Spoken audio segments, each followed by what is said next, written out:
Hello, everyone. We are live. Welcome to a rather shockingly successful setup for a game that I was not expecting to run yesterday, with an amazing group of people that I'm so happy that are here. So this is the Drunken Storyteller stream, as always. Today we're going to be playing Wrath and Glory, the Warhammer 40k roleplay game from Cubicle 7. We are going to attempt, or at least I'm going to attempt, to run Grim Harvest, the scenario that I wrote for Cubicle 7 that can be found in the Litanies of the Lost book. I think it's the first scenario in that book. So if you know the story of Grim Harvest, I apologise, because it's probably not going to happen that way. But yeah, we're doing this today. I'm joined by a lot of people from Vorpal Tales, and we're doing it in aid of Roll for Ukraine, which is a charity set up by the guys from Mondo Cane Publishing in aid of humanitarian efforts in the Ukraine, as we all know what's going on in there.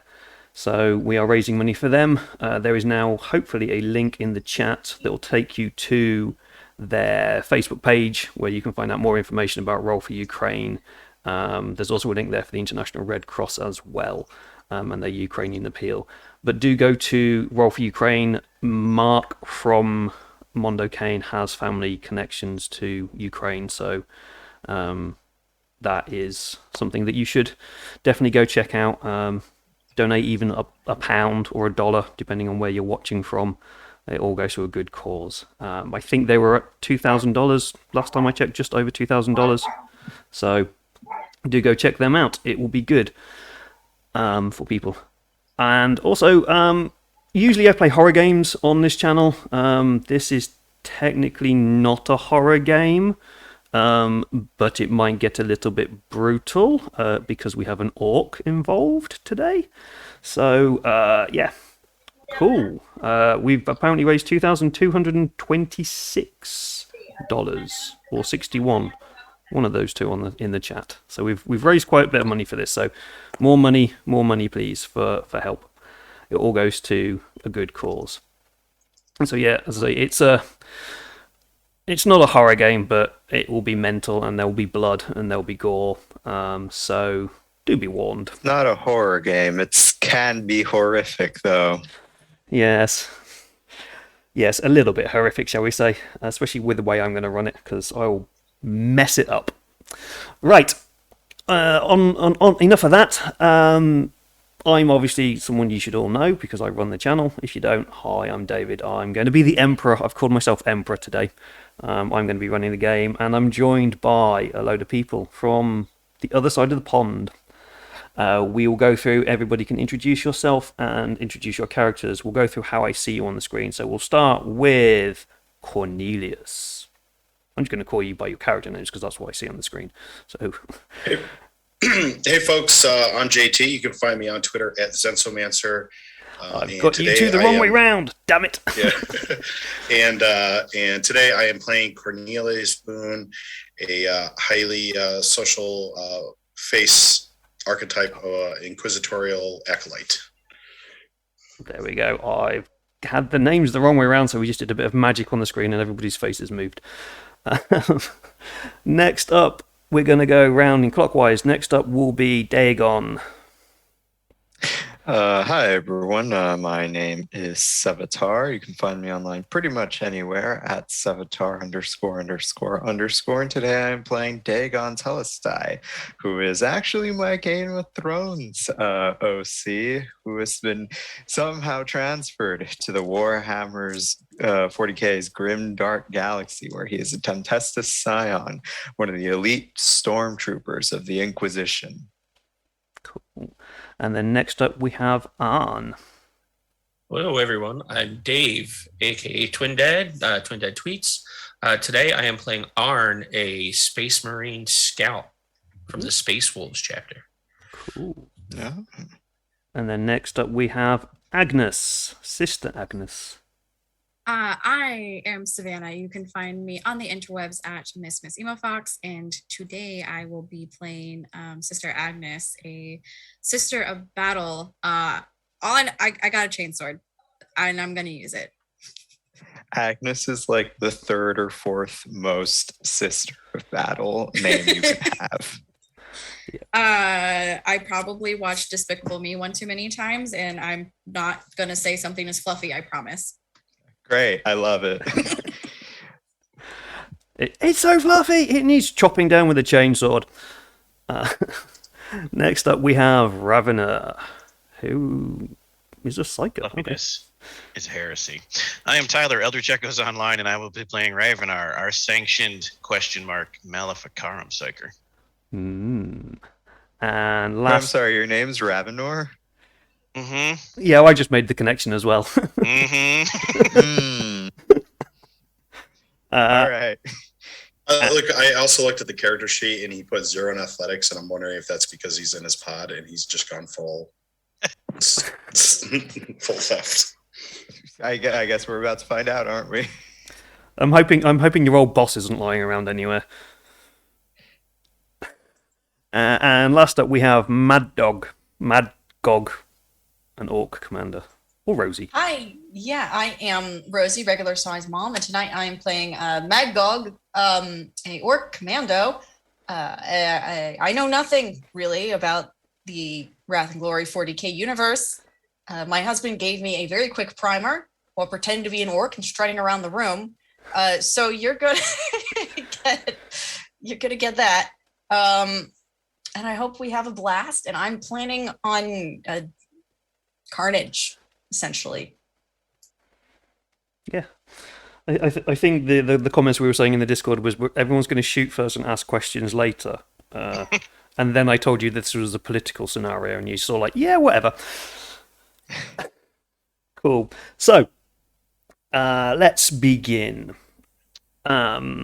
We are in the Gilead system, deep within the galaxy, on the border of the Citrix Maledictum, the great rift that was torn through the universe 3 years ago as Abaddon laid waste to the galaxy in his great crusade. The Gilead system was cut off from the rest of the Imperium. It has lost the Emperor's light. It has lost access to the word that I've completely forgotten. Does someone want to tell me what the Astronomicon? The Astronomicon. There we go. It's been cut off from the Astronomicon. You, as your crew, have been working for a rogue trader by the name of Varonious.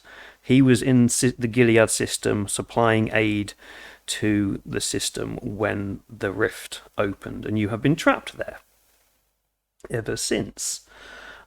Making friends, making enemies, probably pissing off a lot of people.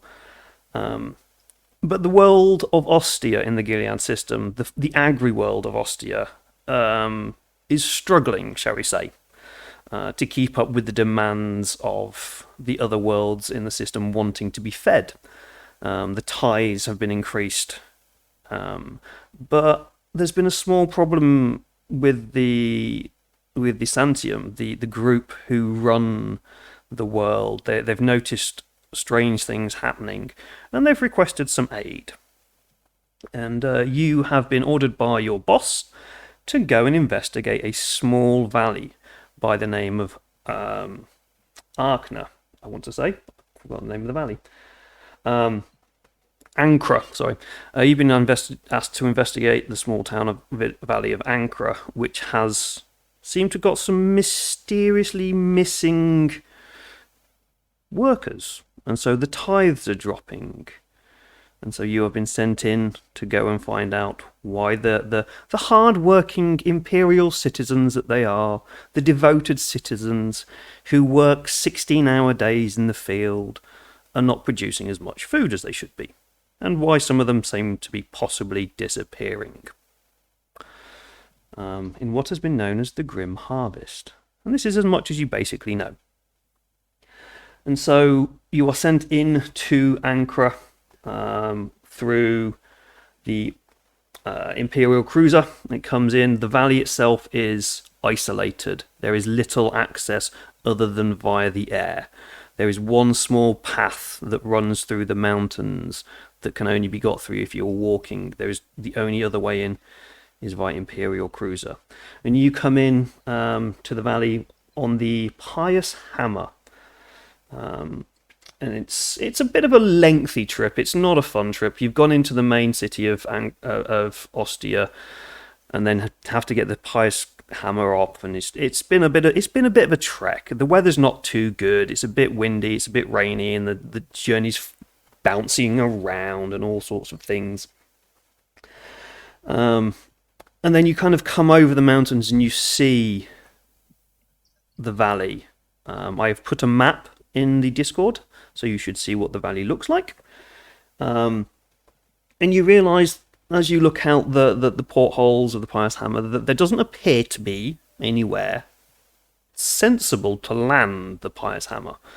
And then the pilot takes you in and lands on top of one of the giant silos that is in the middle of the valley. But as you come in... Yes? Who is this pilot? Who provided them?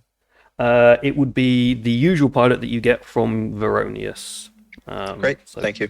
It's no one's going to do anything bad to you at this moment just yet. Give me 5 minutes. Okay. Sorry, I'm used to dark heresy, so like I'm planning for a demon to pop out of someone at some point unexpectedly. I think that's what Ravenor's here for. Oh, okay. I know who to watch out for. Yeah, so you come in. It's all these buildings that you see. You're used to seeing the massive rockcrete, steel and concrete buildings of the Imperium, and their dull, austere greyness. But these buildings are not. They're green, almost as if they're alive. And as you come in close, you realise that every single space has been used to grow crops. And so the ship comes in and lands on top of the silo, which you realise is actually the only landing point that there is, and it is used regularly by the grain lifters and the corpse starch carriers. And so yes, you have landed there. You disembark, and you are greeted by kind of hunched older man. He's got his hood up, holding himself from the wind and the rain on top of it, and he walks towards you. He's got a bit of a squint on, and you can instantly tell that this is someone of the Administratum. This is a pencil pusher. And he comes up and greets you. Fine warriors of the Emperor, I welcome you to Ancra, such as it is. I won't insult you by asking why you are here, as I understand my place in our glorious Imperium. I am Xantha Fota, Administratum Adept, and I have a humble request of my own. You will meet our confessor and leading tech adept shortly. I apologize in advance for their behavior. If you have time, whilst you are here, to repair their relationship, if possible, I'd be most grateful. Please seek me out at the Overseer's compound if you have any need of assistance. And then he turns around and gestures. We shall take the lift off this silo, and we can then let you be about your way. And as he gestures, you also see on the edge of the platform this really, really rickety, rusty steel structure that seems to hang over the edge, and two other characters. One who is this really tall, regal, ornately dressed confessor of the ecclesiarchy, really strong female, holding her head up, looking really, really like she's commanding the situation and oratoring to people. And next to it you see this twisted metallic form in red robes, hunched up, bulbous, shining but rusting, and a beady red eye. And you see them possibly in a heated conversation. You can't quite hear it at the moment. And so, what do you want to do? Are we getting on an elevator right now? You've been gestured towards the elevator. Xantha kind of looks over the group and is like, "You are strange lots. It's not often we see a Xenos, an orc, in this system, and I'm assuming you're not going to destroy everything, are you? Looking pointedly at Magog.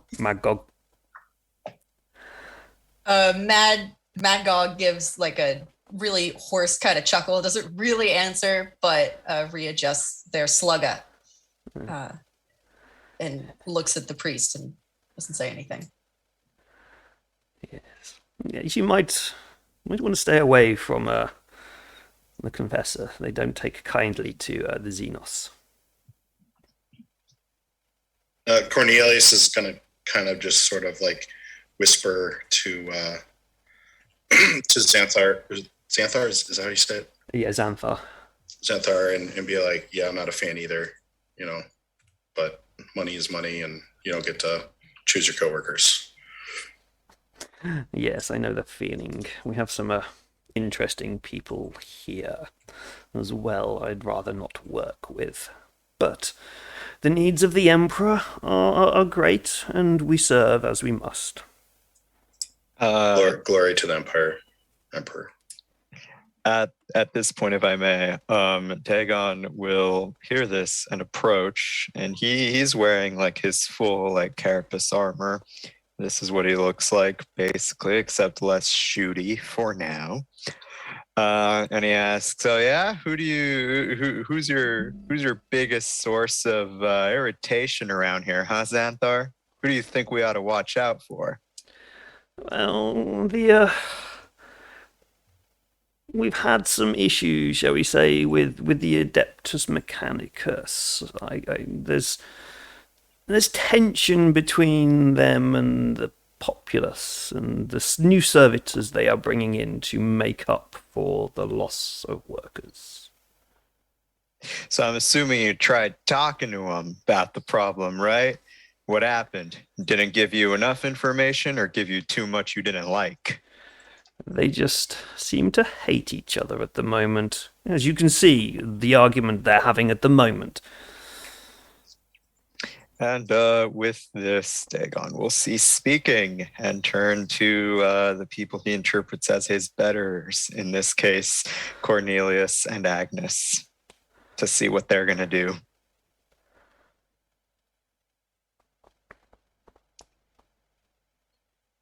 Can we hear what that conversation is, or can I roll? We'll say you're walking over, so we'll say that at this point you start to hear the conversation. Yeah, I was gonna say Magog, realizing that what we're interested in is what they're saying, just trots over and says, "Oi, what are you talking about?" Yeah. So as you let me find it. Where is it? As you walk over, you hear this kind of mechanical rasping voice coming from the tech priest. The elevator is a perfect example of the weakness of the flesh. Query: do you calculate more crops could be acquired if holy servitors powered the elevator? Absolutely not! Humanity is made in the Emperor's image. If he wanted us to alter our forms, he would have decreed it himself, you impious fool! Anger. Predictable. Perhaps if labourers and yourself were more logically inclined, they would not believe foolish myths, and the righteous work of the Omnisire would continue undisturbed.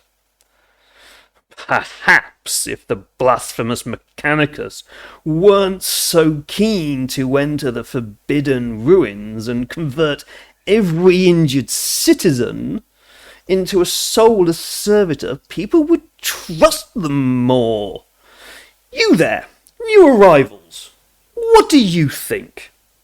Should elevators be powered by the glorious man power, or cold, unthinking, unfeeling machinery? Dagon is not going to answer, but he is going to hold his rifle a little closer. Sorry, go ahead. I didn't mean to cut you off.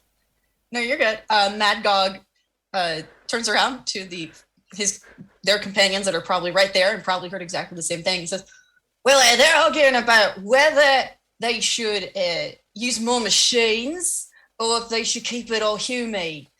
And that's what they're arguing about. Thank you, Magog. Does anyone else look like they're going to answer? Because otherwise, I'm going to say something real stupid. For that rousing summary. I have a cane, and I step forward, and it hits the ground and echoes, which is weird. Shouldn't do that. We are all servants of the Emperor, and we should work in harmony as he decrees. If we fall to chaos, we all burn. Even you, Agreed. looks at the orc, are a tool of the Emperor. All enemies of chaos are tools of the Emperor. As long as I get to kill things, I don't really care. As you stood there, the elevator looks like it could possibly kill you. Being so rickety and rusty, it's making some very strange noises. But it is the only way down. For most of you, I think there's one person who might be able to get down without any issue, but... That ain't me. I think there might be two of us, actually, depending on Savannah's war gear. I don't think Agnes has a grav chute. Okay, well, rip. So that. Grab, shoot, no flame wings. Cornelius is gonna show his symbol of authority. He's as an Inquisition agent and say, we have other business here, but to handle. But I need to talk to both of you at another time. Please have your schedules sent to me. The confessor turns around and goes, "Ah, glorious servant of the Emperor, I see. Yes, come see me at the cathedral. I shall be around if you need me. But let us get off this tower. It is a bit windy and unstable here, and see the glorious power of man in action as we descend." Cornelius is gonna sort of like side eye the elevator and be like, well, you just don't know what kind of threats are out there. Mad Dog, I really think that you should take the elevator first and It's big enough to put all clear of any you on. threats. Oh no, but I want Mad Dog to go first by themselves in case something happens to the elevator. Right. And Arn steps on. I step on also. Have you no faith in the Emperor, Cornelius? He protects. I don't know. I think this thing might fall apart. So you might want to wait, see if it'll hold me. If hold me, you're probably fine. Mad Dog, the more and more that we spend time together, I like you more and more. And out of all of my glorious fellow Imperial servants, you have continued to prove your intelligence and grace. Oh, well, you see, it's easy because everyone thinks I'm really stupid. Yes, that's what everyone thinks. And they're all very wrong. Agnes steps onto the lift alongside Magog and Arn. As the three largest people in the group, who two of them are in effectively power armor, and this hulking would be, if they stood up straight, 8-foot tall slab of muscle step onto this rusty, creaking elevator, which is basically just a slab of steel supported by cables. It creaks and it makes some horrendous, like the most horrendous screeches you've ever heard. But it appears to hold. While they do that, Dagon will approach the confessor. It is obvious that he wishes to have a word. She nods, but she doesn't really kind of respond. She's too busy kind of eyeing up Cornelius at the moment, having seen... Would you have shown the rosette, or would you have just shown a letter of marque? I'm thinking that I do have a rosette right now from my Inquisitor, and I'm going hard Okay, on this one. She's definitely referring and deferring to you at the moment. She's like, oh, crap, the Inquisition are here. This could be the end of... This could be great things. You can see in her mind plotting. This could either be great things for her, or it could be the end of the valley. She introduces herself as Euphrates, Confessor Euphrates. What? Euphrates, yes. Sorry. I didn't choose these names. Okay. And as she's watching, as this is happening, the tech priest, I see you are more inclined to the religious slant. Noted. Memo sent. My esteemed technical wonder, I am inclined to making sure the Emperor's will is done wherever his will manifests. Where can I find you to chat later? I would like to have a private conversation with you and hear your thoughts on these ongoings as well at a future time. You can find at, and he just turns around and points, and you just see the only building that doesn't have any kind of growths upon it is just this dark steel building covered in pipes belching out this weird fumes. And in the center of the main complex of the building, you see the traditional cog and skull symbol of the Adeptus Mechanicus. We keep clean biological, not on our building. I will call on you later then. And then he just moves away and steps onto the elevator, clearly seeing that you possibly have favored the confessor. All right. So does the who all confessor? is- Yeah. Go ahead. That was my question. Yeah. So is the confessor done talking to me for now? Yeah, is it sort of everyone's... awkward pause, time to go. Yeah, basically. The Xantha is kind of... We must not hold back the great works that we are doing here. We are delaying the production of the food and the tithes. Please move along. We have our own jobs to do as well as yours. And he ushers everybody onto the lift, elevator. I'm calling it a lift, I'm English, damn it. So you all get onto this lift, and it is not comfortable.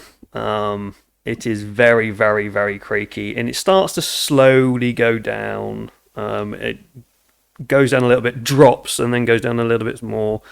And you all make it down safely, unless Dagon wants to use their grav chute to avoid that. Dagon will ask Xanthus if that's okay first. A show of the mighty equipment of the Empire would not the Empire, the Imperium would be great for the people of the valley to see. We have a great angel of the Emperor here. We have a great sister of the Emperor here. We have a... Turns to Magog and goes, well, we have a... Tool of the Emperor. Tool of the Emperor, that's the word. And we have a great psyker, and obviously we're in the great presence of Inquisitors here. Showing these people, it might inspire them to work harder. Go ahead. And Dagon does indeed. And as he floats on down Mary Poppins style, he'll try and have a look, just over the valley, see if there's anything that like immediately catches his eye as like not kosher. Cool. We'll come to that in a second. Great. Everyone else is on the lift, and it is And Magog, you seem to be enjoying this and laughing. Yeah, I was gonna say is- every time it like shudders down, Mad God giggles and like sort of rocks back and forth, like they really want to jump up and down to see if they can make it go faster. But it's tight enough that they're not sure they could do that without like touching somebody. Well, what you do though is you do peer over the edge and kind of like look down, and you notice far down below there's this small cage which has a group of four people in it, and they appear to be on a winch, winching it down slowly. It is very much human powered, and that just kind of spurs you on a little bit more to just kind of mess with them and possibly kind of not jump but bounce a little bit. And as you do that, you see them desperately hanging on. How does everyone else feel about Magog possibly trying to destroy this lift that you're all on? Agnes looks over at Magog and she's just eyes him up and down and carefully thinks out how she could stop him from bouncing without just completely obliterating him from the lift. If they see you, I'm calling them they because they're made from spores. They're fungus. If they see you looking them up and down, they're just like, you could just talk to me. I could, but would you listen? I don't know. You haven't said anything. And they're bouncing. Please cease your bouncing. All right. And they stop. That's like all you have to do. That's all you have to do. Sisters, ask. Thank you. Hopefully this trend will continue. Right. Not going to, but I appreciate your optimism, sister. Ye of little faith. That sounded almost like you were calling me a heretic. I'm going to ignore that. The confessor pointedly ignores this conversation. So as that goes down, you get to the bottom. You do. Everyone else then sees the group of workers, labourers, who have been winching you down, and they turn around, look at the number of people on that lift, look at each other, and went.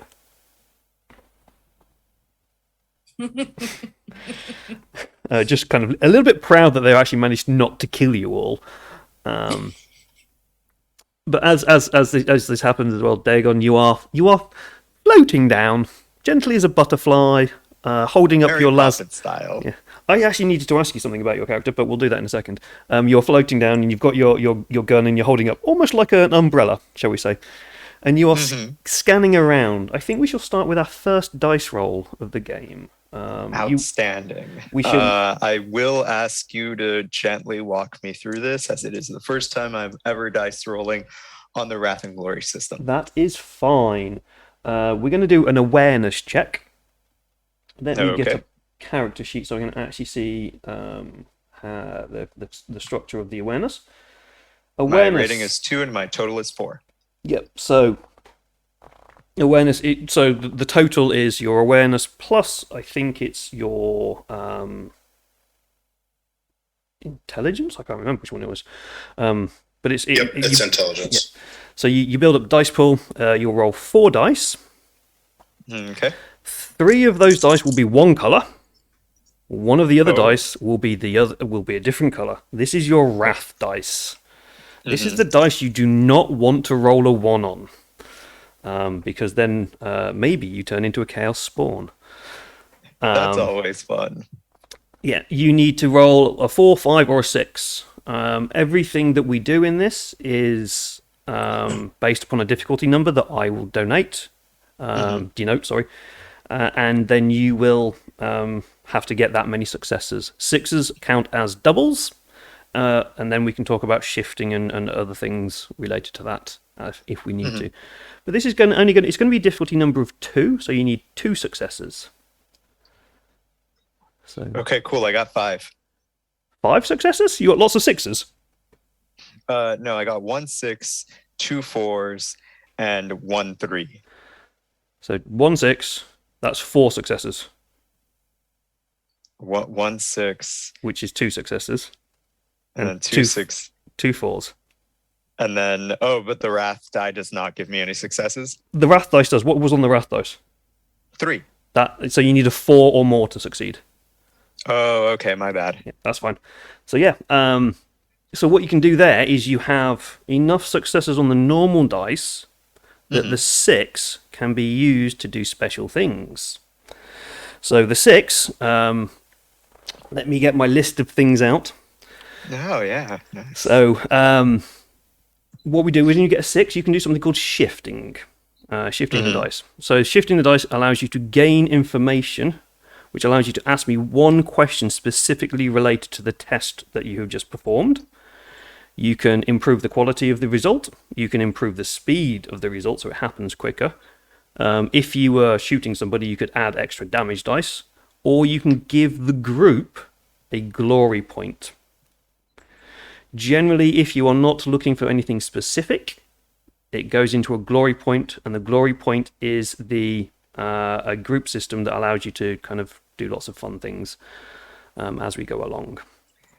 Yeah, that sounds really great. And Dagon doesn't know exactly what he's looking for.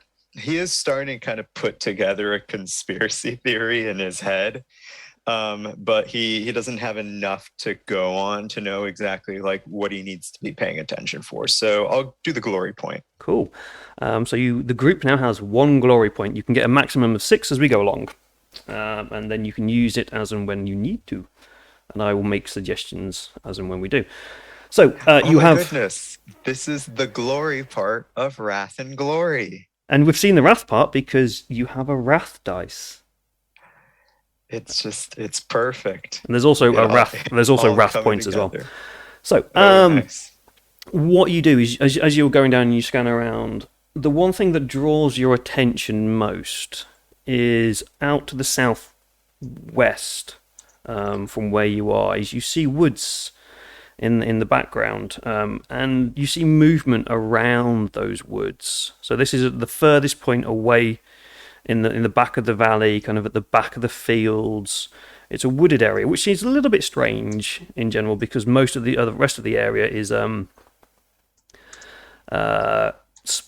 covered in fields and rice paddies and used for farming. But at the kind of field, you notice that there's maybe a few people at the limit of your vision, that there are people hanging around the edge of those woods. Whereas most other people seem to be working the fields or heading into the cathedral or heading to the hab blocks. And that's what you see. Okay, cool. And then you land next to everybody in a Mary Poppins style. All right. And as you've all landed now, everybody makes their excuses. The three people that were with you, they make their excuses and they head off to their own separate places as they have their own work of the Emperor to perform and leave you to investigate in whatever way you feel necessary. Madgog sort of leans. I'm assuming they're taller than the most of their party. Sort of. You're about the same height as most of your party. Okay, you cool. would be 8 foot tall if you stood up, but orcs like. I normally bend. All right, great. Then I don't have to bend down. But what I do is, I think I'm whispering, but I'm not. And I say, "Which one do you think will kill the other first?" Cornelius is immediately gonna put like face like, oh god. Dagon responds, "Tech priest, but he'll make it look like an accident." What?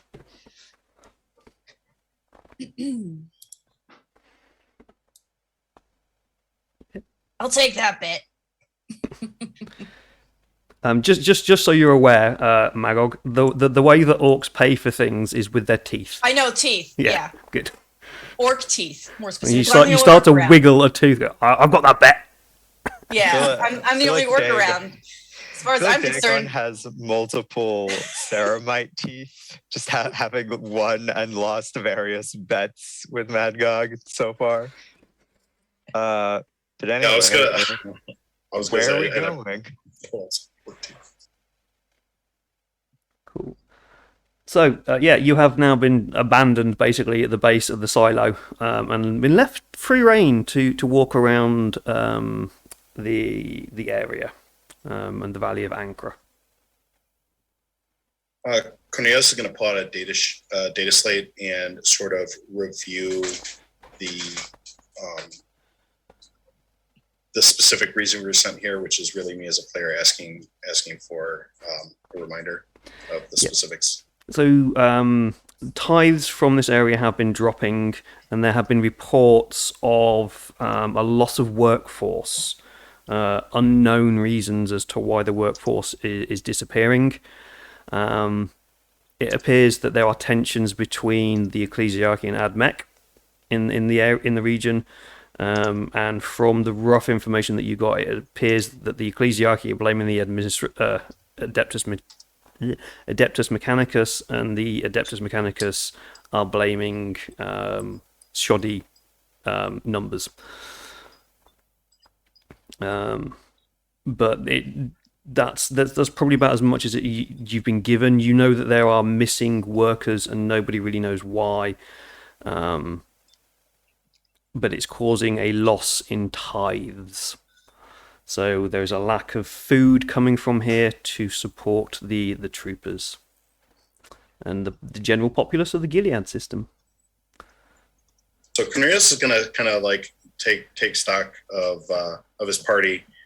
He already knows, but he's sort of just like thinking through again. Like, he is the only one that really has any ability to blend in this place. Potentially Dagon could if he changed out of his uniform and armor. I'm not doing that. But sorry. I think you can order. Ravner probably maybe. could if they wanted to look like a burnt out worker, because they're a psyker and they look burnt out most of the time because their mind is falling out. I will say, JT, if you want to order Dagon to change out of his armor, he will follow that order. Yeah, I've felt that you're playing up to that, but I'm not going to yet. But I will keep in mind that you'll probably listen to me. But I'm going to sort of suggest to the group that maybe we split the party. I know that's a terrible idea in RPGs, especially with a DM you've never played with. But like maybe I hate you all.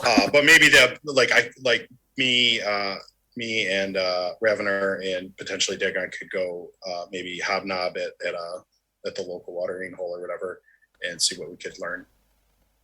There is no watering hole. Okay. So from what you got from the map that you were sent, there is the cathedral. There are some hab blocks which appear to be far too small for the amount of population you've got. You've got the what's it called? The Julius. I can't say the damn name now. What's the damn Juician? No. It's on the map. The complex. Jolcian? Yeah. Yeah, the Julcian complex, the Sortium compound, and then there's the Administratum outpost. So the Sortium compound. The Sortium compound, yeah. That is the effectively the Administratum building. The Julcian complex is the Admech complex. The cathedral is obviously the cathedral. The Habs are where they live. The silos is Where we just came from. where you just came in. And there's also a big processing plant as well at the silos as well. And then the rest of the land is basically fields and rice paddies, except for this weird thing down in the corner. Yeah. That's where Agnes has been eyeballing like weird things. Ruins. Yeah, that's kind of where Dagon wants to go, but he's a good boy. He'll follow orders. So Yeah, that's a change for me, playing a character that follows orders. I know. I'm kind of like having a mini heart attack over here. So, Brother Arn, well, what's your take on this? We've been, what's the word I'm looking for? You've been very quiet. You're always quiet. What's the word I'm looking for? You're being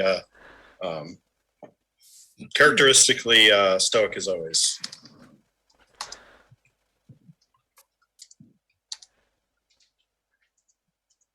Trying to figure out what this character sounds like, so I'm just going to go with myself.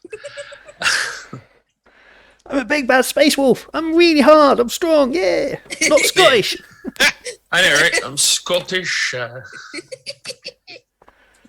Oh, David, you have the hair and facial hair for a space wolf for sure. Yeah, I'm jealous of Dave's facial hair and hair right now. Yeah. Yeah, we don't talk about the fact that it's probably going to come off soon because I'm going bald. Oh no. I'm getting that weird thing. Then stop talking. You'll make it happen Denial. Just full denial. I really hadn't given it much thought, to be honest, Inquisitor. Well, that does sounds good, being called an Inquisitor. But as a reminder, I am not, in fact, an Inquisitor. One day, we shall see. I do actually have a question for Arn. Yes. You're with an orc. Mm-hmm. You're a space wolf. Oh, I know. Ragnar Blackmane and a certain big orc had a bit of an issue. So how does Arn feel about working with Mad Dog? I mean, Arn's not happy about it, but these are the orders. Right now. When is a space wolf happy? Right. I mean, well, when they're feasting and drinking and fighting. Wait, I'm sorry. Are you literally a wolf? Like a giant? No. No. Imagine like what? Yeah, I'm not that big yet. I'm not a full-grown space wolf, space marine yet. I'm like a baby space marine. Wait, I'm still confused. Are you or are you not a werewolf? So maybe.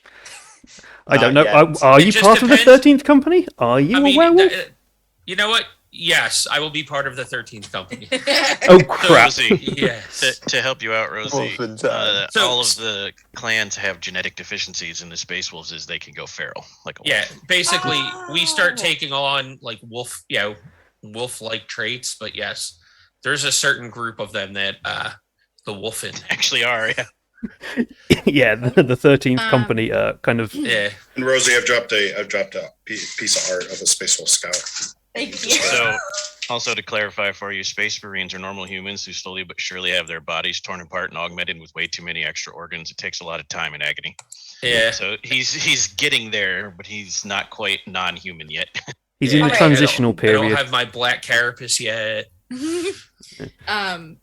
Emperor, do we know the location of the last mysterious disappearance of farmers? You don't know, but you know where you can find it.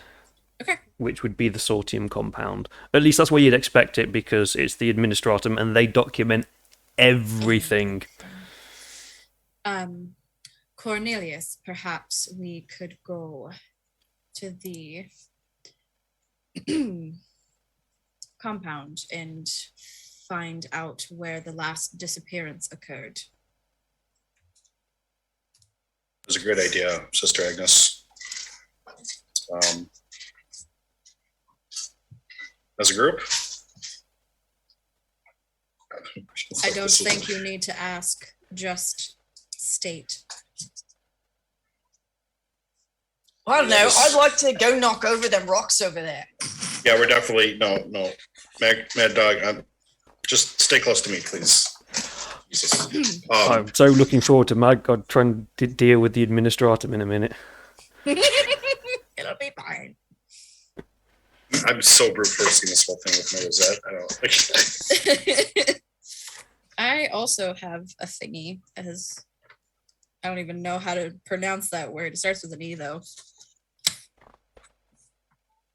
A lot of big words. Like a symbol of authority kind of thing. Yeah. I got a gun. We need to That's talk about your gun. We need to find out what gun it actually is. My gun?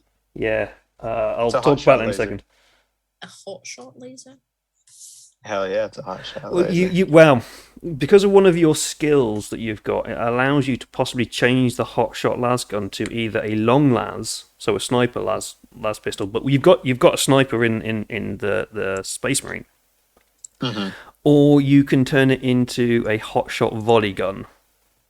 So basically, Oh, a man. heavy weaponed version of the hot shot las gun.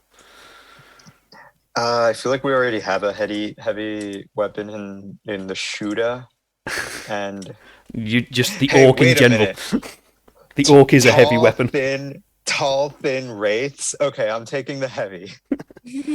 Cool. I will send over the stats for that later. It's Thank not you. that much difference. But yeah, you now have a big, heavy, kind of like halfway between a hotshot lasgun and a las cannon. Mhm. So Okay. if there's a wall that you need disappearing, either send Mad Dog or shoot it. It's that kind of weapon. But cool. Gotcha. Right. So are you all going to head off and try to deal with some bureaucracy? I guess so. Yep. As we're walking, Cornelius is gonna, folks, know we're not the most inconspicuous group of people here. As much as I would enjoying the use of a rosette, I would like to keep my affiliation with the Inquisition limited to Limited.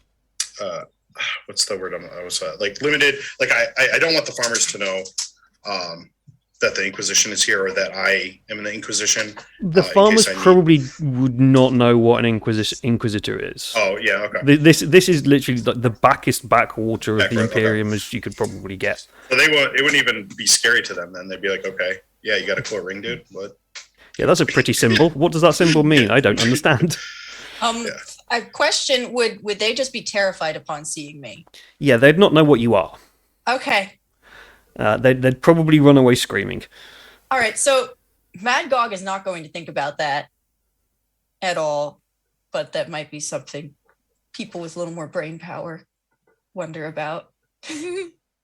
But you do find that as you walk past people, just your steps make them jump. So every now and then, maybe you're just going to go at people. Silly humies. Yeah. Silly humies. As you head off from the silo and head towards the compound, the Sortium compound, you notice that the workers, it is mostly labourers here that you see. They look dejected and worn out, but they also seem feverish, as if there's kind of like a zeal within them. And they actually seem devoted to what they do, despite the fact it is quite clearly killing them, the amount of work that they are doing. But they seem utterly devoted. And seeing both Sister Agnes and Brother Arn quite clearly as angels of the Lord of Dawn, you hear muttered as they walk past. And they're quite clearly in awe and shock that people of such esteem would come and visit this place. But they don't stop. They continue walking because they know that their place is not to talk to the angels of the Lord of Dawn. And you head towards the what should be a large pyramid built out of rockcrete and adamantum and stuff like that, but is covered in vines and things because everywhere's used to grow food. And you walk up and you see the grand entrance, or what would be on a normal planet in a normal world, it would be an ornately grand entrance into an administratum. Here it's very, very bland. It's not somewhere which they put a lot of effort into. And you walk into the building of the Sortium compound, and inside it opens up into this vast chamber of desks and servitors and coggitors and people tied to those desks. bent over, huddled over data slates, huddled over scrolls. Is the machine of bureaucracy of the Empire is carried out here. As you walk in, you are greeted by one of these adepts. Ah, hello. You must be the people here to do the work that about the missing people. To fully how should we say, to fully make sure that you are legally allowed to be here and document your actions here. Obviously, we need to do all the bureaucracy and fill out all the correct forms and make sure that it's an official nature. So please do come with me. Do come with me, and we'll get everything sorted out for you. What's your name? What's your name? I'm going to. There is a name here. Mike. His name is Mikey. Bureaucrat C17-R. No, this one's actually known as Helm. Hello. Hi. My name is Cornelius. Cornelius Spoon. I'm here on behalf of the Inquisition. Everyone else here is with me. You must understand the urgency and importance of the Inquisition's mission. I would greatly appreciate it if we could get our questions answers. I will have one of my staff members send over any required paperwork as a postmortem later. But unfortunately, at this time, we are in a rush. Can you make me a persuasion fellowship roll? Yes. Difficulty number 3. Okay. Because you are quite well aware that this could take a very, very long time. Good thing I'm rolling difficulty 3. You said. Yep. This is why I'm glad that you said that you were going to be someone who can talk, because I can imagine the rest of them trying to convince these people to go quickly. 8 successes, 4 failures, 2 shifts possible, and a wrath critical. So 1 point of glory added to the group score. Cool. Yeah. Oh, yeah. Yes. That's certainly fine. First though, I do need to get obviously your official sigil stamp and do a little bit of paperwork. But yes, I understand you are your work is greatly important. And but yes, just first of all, can we just get official seals and things, and then you can go off. Does the looking over at Magog, do they have official documentation? Oh, I don't think that'll be necessary. And I'd like to hold up my rosette now and use 2 of my shifts from that roll to maybe ignore that. Yes, that's certainly okay. fine. Yes, just go. Yes, just put the seal here, and holds up a data slate to you. No, it's right on a ring, so it'll go up and it pings, and it just. Yeah. And she's just like, and turns around, and looks at the slate, and just like. The slate basically is just gone blank and just says redacted in front of it, as they are now just like. That's right. I'm redacted. I'm that special. And then Cornelius is going to follow up. Thank you. You have served the Emperor well today. I recommended giving additional offerings at the next time you are at the chapel. I certainly will if I ever get to leave work. I love my work here. It's amazing work, but I'm not sure I'll ever get to leave. Well, now that we're done with paperwork, where was the last disappearance of farmers? You'd have to go into the archives and have a look at the archives. You should have access to any information that you want. It will probably take some time to sort through these things, even with help. How big the archives are here. So yes, but it will definitely be recorded somewhere. Agnes looks around for anyone else that would be in this large room full of desks, and kind of like just randomly selects one in her head and walks up to them. She's all like, "You're going to help me search the archives." It's like just neck kind of as it kind of lifts up from the work that they've been doing, staring at the scrolls and data sheets. You can hear the clicking of the neck as if it's not used to actually looking up from its work. And I go, I cannot leave my work. It will be bad for the Imperium. We must get the data. We must shift the data. We must record. And we must have food for our empire. And she presents her chaplet, whatever. In his honor, I need your assistance. You see them start to panic, clearly disturbed by the fact that they're going to have to help, but they really don't want to stop working. You see them kind of looking around, and they kind of catch eye with the one that was talking with Cornelius, and they're just like, yes, do this. Points at Chainsword. Well, if it's that important, I could sit at your desk so that it wouldn't be empty. Yes, they could want that. You are more familiar with the archives and would be less wasteful of my time. I don't know the archives. I've never left my desk, but I can take you to somebody who might know about the archives. Then do so.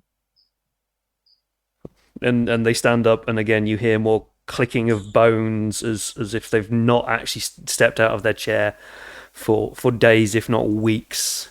You see around them that the chair is almost molded, like a steel chair has almost molded itself to them, and it appears that they have literally been sleeping at their desk.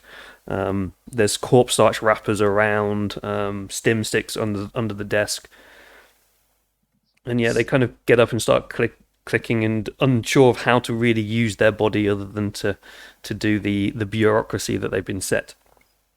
And they start moving away slowly. Does anyone besides Madgog look like they're not doing anything quite yet? Dagon needs a quick powwow with someone. There's hundreds of people here. No, I mean from the players. All right. Hello, fellow players. I'm just standing here leaning on my cane. Yeah, Arn's just standing there. Okay, Dagon will kind of go up and like huddle up to Arn and Ravenor, and he'll ask, so what's your guys' take on the place so far? It serves the Emperor. What did you see when you floated down from the sky? A whole lot of nothing, and that's what's got me all bothered. So that's the thing. It does seem too normal for a place with problems. If they serve the Emperor, then why was that guy so reluctant to help the sister?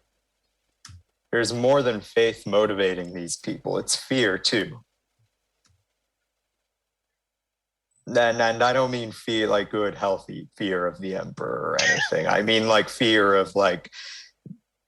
And then Dagon will lean in close and like loudly whisper, getting ganked by the Mechanicum. Trooper Dagon, shall we reserve our opinions for a more private space, please? Dagon will straighten up and he'll say, absolutely, sir. And then he'll look around to see if any of the administratum slaves, because that's what they are, were listening and what their reactions were like to his politically incorrect statements.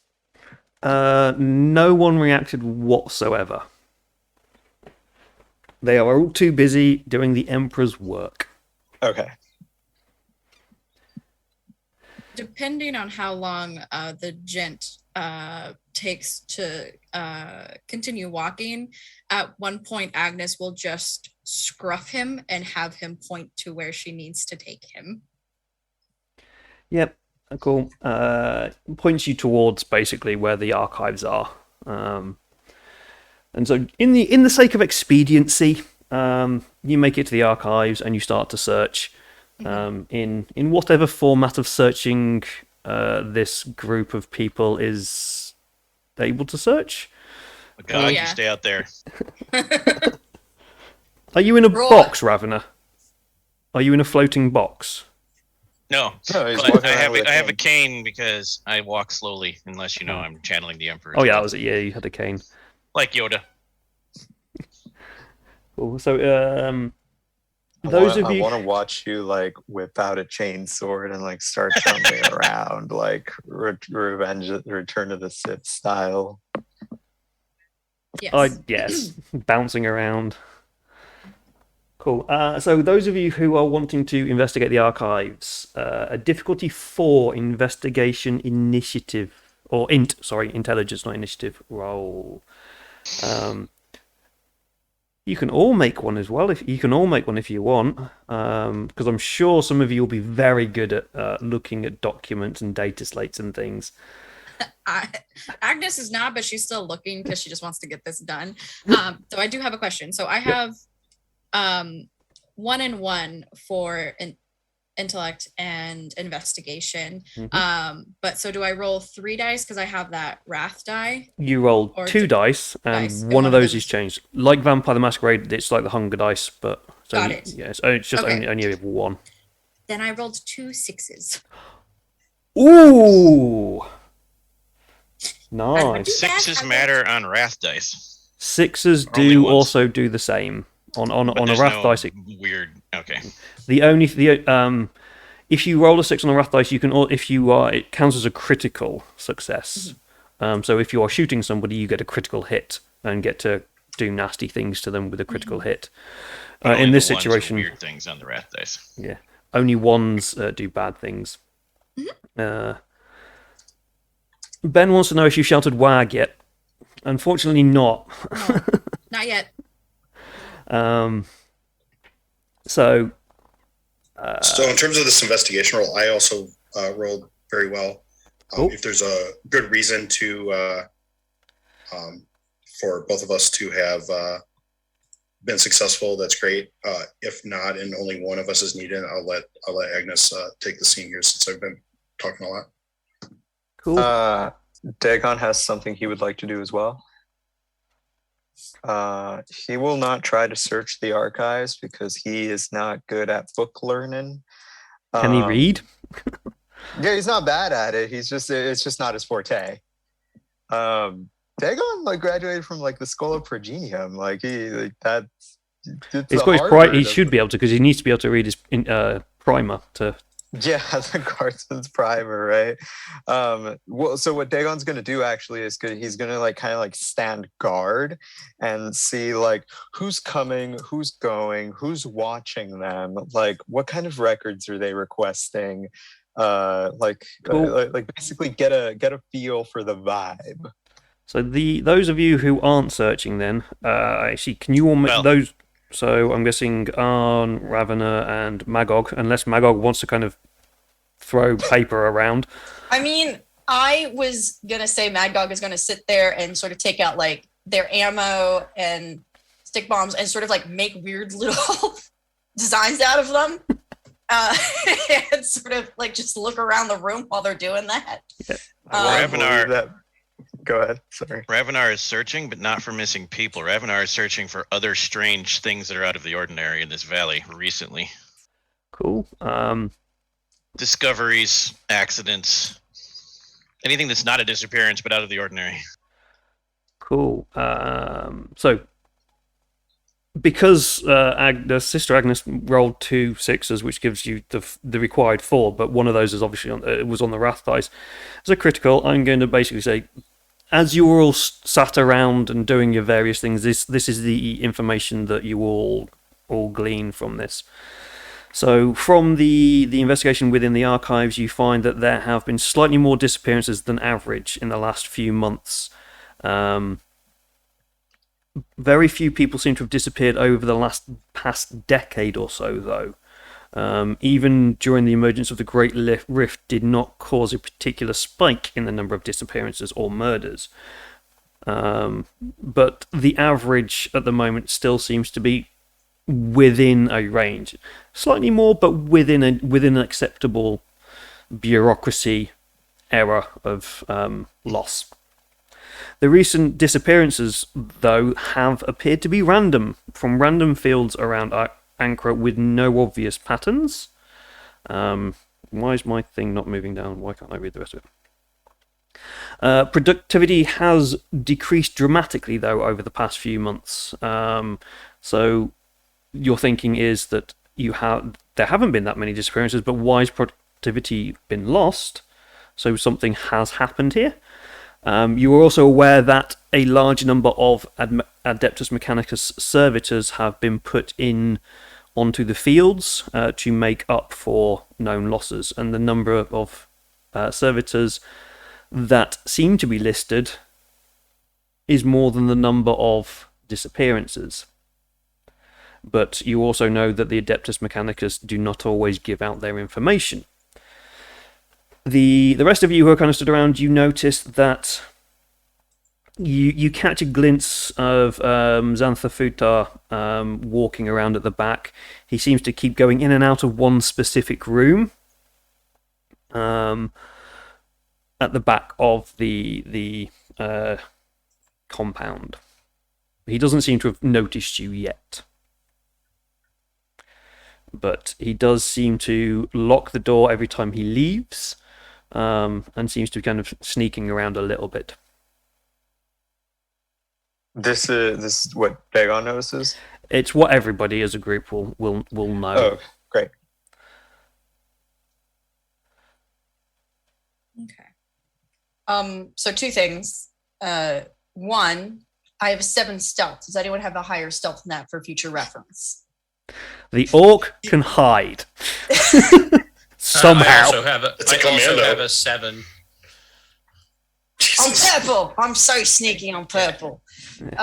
Yeah, Mad Gog and I are tied on stealth. Yeah, Yeah. the two Not- biggest Not me. members of the group are your stealthiest members. That's fine. Yeah, Well- I'm into it. All right. Well, I'm commando, so the other thing is that if Magog gets a look at the sort of points that Revnor has picked out as where certain disappearances are occurring or where there's been more Mechanicus placed, given what I do within the Orc Wag, which is like pick out a little more strategic stuff, does it look like the sort of targets I might pick if I was planning to do something? Not really, no. Okay. It just looks like a busy body. Okay. As a I'd like to go ahead. as a deceptive person myself, I recognize sneakiness, and I feel like our good friend Xanthar over there is being sneaky. We might want to. I don't know. I'm real curious about what's behind that door. Cornelius, by your leave, I wander over to Xanthar Mm-hmm. slowly. You've got the cane Yeah, out. I have. Cornelius knows exactly what Ravnar is probably about to do, and the by your leave is really just a formality, and, Mhm. and Cornelius doesn't ever interfere with psychic shit. As you walk over, your cane echoes clearly through the vast chamber of the compound. And Xantha hears you clearly coming over. Hello. Sorry, I don't think I caught your name when you arrived. What is your name, sir? You did not. Ravenor, humble servant of the Emperor. Nice to meet you. Nice to meet you. How can I be of help? Well, you see, we are looking into the records of this place, and such things take much time, so I thought we could get to know each other better. I have a question for you. Yes, certainly. Anything I can do to help. Would you like to show me, compel, what's in that room? I put my hand on him and compel him to take me into that room. Okay, remind me how compel works. I roll willpower against difficulty 5. Is it just To willpower? activate the power. And then, well, it's my total psychic trait, which is 7 dice. Psychic Okay. mastery plus willpower. Difficulty for that power is a 5. Yep. And then target must pass difficulty number 4 will test or follow that single command. Okay, cool. Yeah, And then also there's a chance for warp nonsense. Yeah, let's start off with the head exploding. Go for it. Make your compel roll while I try and find Xantha's information.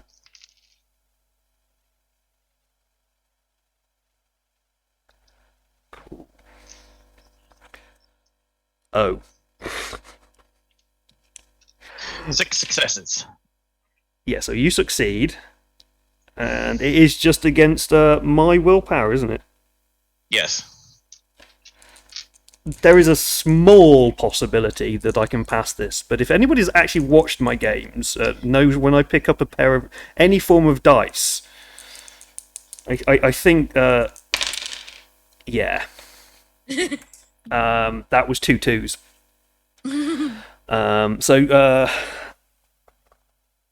You have managed to compel Xantha. What would you like specifically for him to do? So you said, show me what would you like to show me, or do you want to actually make him? I said, yeah, show me what's in this room. Take me into this room. I would say, take me into this room. Yeah. He goes.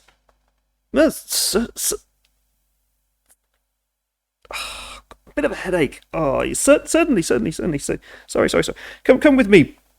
And he moves towards the room, kind of massaging his temples, as he's got a bit of a headache coming on.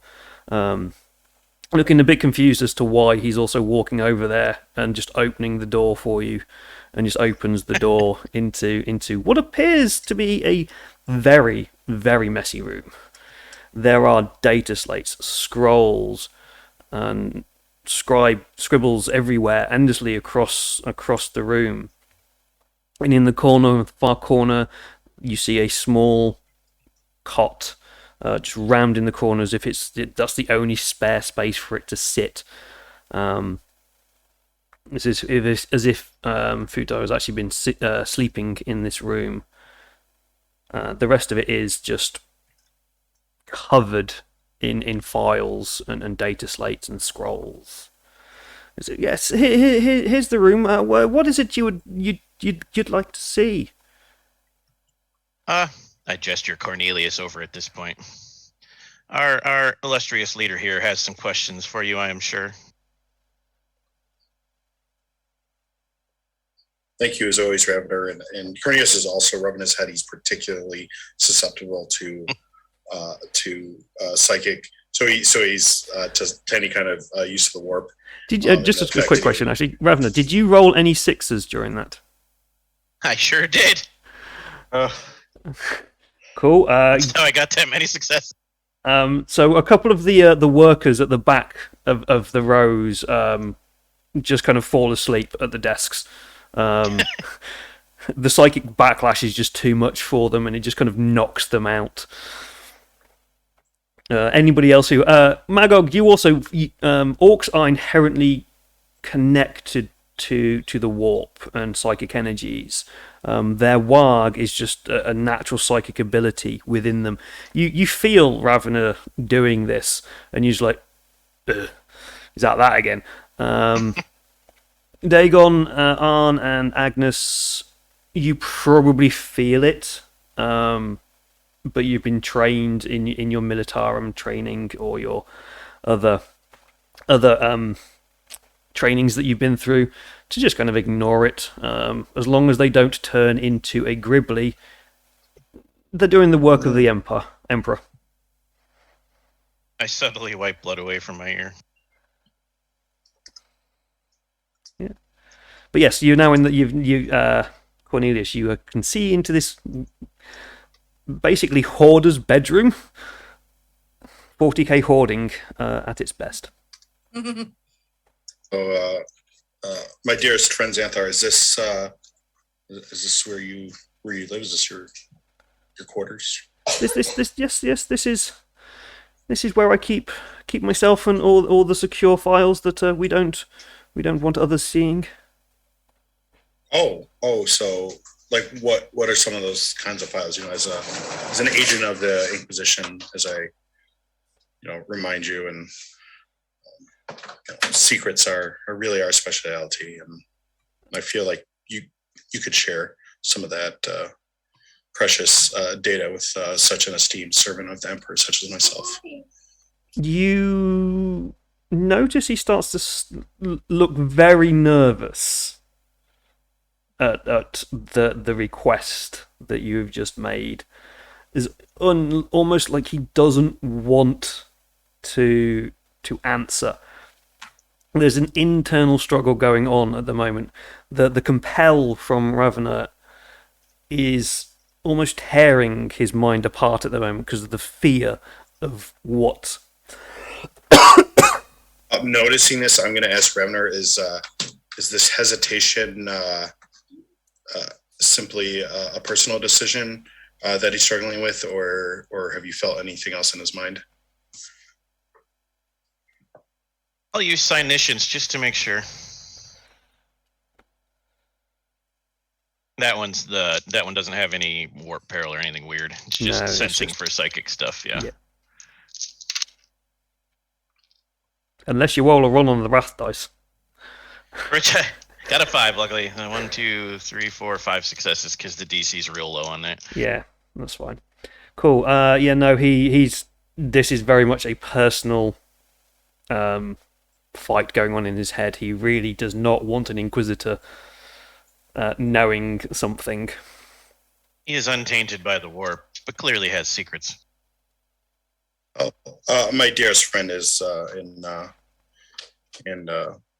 servant of the Emperor. As you may or may not be aware, I did not know your previous run-ins with the Inquisition, but helping us from the forefront and being open about questions we ask can only help you. Keeping information, and if I find it later and found that something was kept from me, I'm sad to say that might go poorly for you. And I like you a lot, and I'd really like for things to not go poorly for you, my dear friend Xanthar. I appreciate that, but no matter how this now goes, things are going to go badly for me. And he walks over to his bed. He picks up a data slate from the bed, and he removes a box from what looks like a hidden compartment from underneath his bed. And he hands both of them to you and sits on the bed, puts his head in his hands, and starts to slowly weep.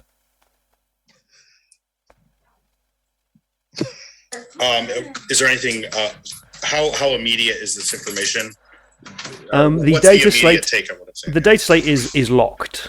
It will require access. You're currently aware. The Xanthar is probably not going to give you now in the state that he's in. The box you can probably just open up if you wanted to. Say the Inquisition, and of course the Emperor thanks you for your service, Xanthar. And then I'm going to sort of flag Dagon down to watch him as I walk out of the room and investigate these items further. And Dagon does. Cool. So as you exit the room with everybody else around you, you open the box first because it's the easiest thing to do. And the first thing that hits you is a stench of rot, of human decay. And you look inside the box, and there is a human head severed. Oh, that's rot charming, that is. The cut is perfect.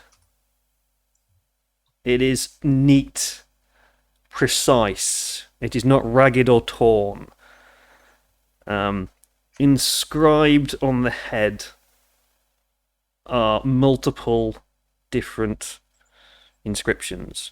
The ones that first jump out to you is across the forehead. In low Gothic, it says, "Remember your oath." And then as you look around the rest of the skull, you notice inscriptions in a Xenos script. You vaguely recognize the symbols. They have a certain ethereal quality to them. They're not specifically ones that you know or have come across, but you are very much aware that this is the Eldari language. But it is not the Eldari that you are used to seeing. And And I think at that point, it's a really nice time to take our halftime break. So, as you discovered this severed head, we shall take our 10-minute break because I really need to get a glass of water before I start coughing everywhere. So, we shall just take a 10-minute break now and then be back, say, in about 10 minutes or so, for comfort breaks and things. So, yeah, thank you very much. And we'll be back to see what we do with a severed head in a minute. Bum, bum, bum. Bum, bum, bum. Bum, bum, bum.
On. No, you can't eat it, and we're live. And yes, I meant the orc, not me. I am of the opinion that I can eat anything I want. Welcome to Space Wrath and Marines Glory, also where we talk space about cannibalism. Space Marines can technically also eat anything. cannibalize. Actually, that could work. Could you get the thoughts of this person? If Actually, you yeah. brain inside this head. Yeah, you totally can. Mm. I not don't know a if there's full rules for that. I'm not a full-fledged Space Marine yet, though. Okay, if you'll allow me to really do a actually, because I'm a huge Space Souls lore nerd, is Space Souls Scouts are not initiates. They are Actual Space Marines. They are full Space Marines that have basically been, unlike other chapters, which obviously they are. So they do have the Black Carapace and stuff. They have just chosen basically to be lone wolves because they do not socially. They are work well hunters. with impacts. Yeah. They basically want to be Lone lone wolves. hunters. Yeah. Yeah. I mean, to be fair, Lone Space wolves. Wolves were way more like cool Space Vikings when I started them hanging out. Started playing them in the late '90s. Me and the now Space it's just Marines, wolf, so wolf, basically. wolf, wolf, wolf. Anyway, Yeah. Oh, anyway, and we're box. back. Hello, everybody. Yeah, it's like we are back. What's in the box? What's in the box? Before we go into what's in the box, just as a reminder to everybody, we are playing Wrath and Glory, the scenario that I wrote for Wrath and Glory called Grim Harvest, and we are also running in conjunction with Roll for Ukraine. So this is a charity set up by the guys from Mondo Kane Publishing, and Mark, who has connections to Ukraine and family connections there. So they are raising money for humanitarian aid in Ukraine. There is a link in the chat now where you can go see the Facebook page for Roll for Ukraine and find out all about what they're doing there and how much money they've raised. They've raised over $2,000, which in English money is about 1,700-ish pounds. And there's also a link there for the International Red Cross Ukraine appeal as well. So even giving 50 cents or 50 pence to this, it will give money, and it'll go to a worthy cause and help people in need, because we need to help those in need. And from there, what's in the box? Well, we know what's in the box. It's a severed head, and it has Eldari runes carved into it. And it looks as though, and now you've seen these runes, Cornelius, you become more aware of the level of the cut in the neck. That the only thing that could be so precise in that cut is a monomolecular blade of Eldari origins. And you've also got a data slate that you can't get into at the moment. Okay, so I'm just gonna sort of like mutter like, "Oh, Emperor," like under my breath, and just sort of. Has anyone else actually seen this yet? What's in the box, or is it just me? I thought you were opening it. Well, I was opening it. I don't know. Like, I open the top and I look in, and no one else is close enough to see yet. Or I did not go all the way into the room. I'm in the doorway. I walked out of I walked out of the Oh, ring. then yeah, I'd be right next to you. If nothing else, Um, my reaction would be, I'm basically I feel like everyone here has probably seen enough stuff to sort of. I'm just going to show it around and sort of like Eldari, right? Like sort of get a second opinion to like because this is coming out of left field from sort of Cornelius's expectations of what he was going to find here.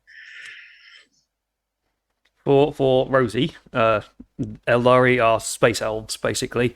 Are Orcs, they as aloof and yes, rude? Oh, absolutely. Okay. yeah. No, Worse. they're worse. Yeah, They're and, worse? and yeah, Oh. they're worse. They're worse, and the group that we're specifically kind of you'll find out about probably more as we go along. The reason why the Eldarians look a little bit weird is it's actually the Drukhari, and they are the bad space elves. Okay. Dark elves. Gotcha. Okay. They're drow, yeah. Yeah, Well, but I mean, drow are not necessarily evil, but dark elves. I did. Very yeah, fair, these yeah. are kinky Yeah, these murder. are These are evil kinky elves. murder elves, basically. yeah, these are as evil as it gets. All right, cool. So I can kill them without feeling bad. I mean, not Oh yeah, that yeah, Mad yeah. Dog feels Orcs are bad. very much like these. The Eldari are flouncy things that go squish, and they complain too much. Gits. Yeah. I've been told that's my primary insult. Gits, Um, yeah. With a Z. Okay.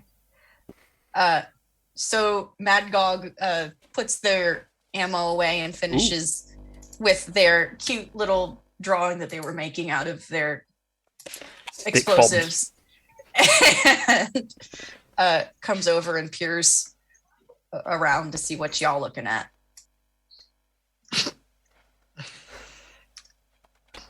All right, that's a 7 Ed, that is. Brilliant as always, Magog. Yeah.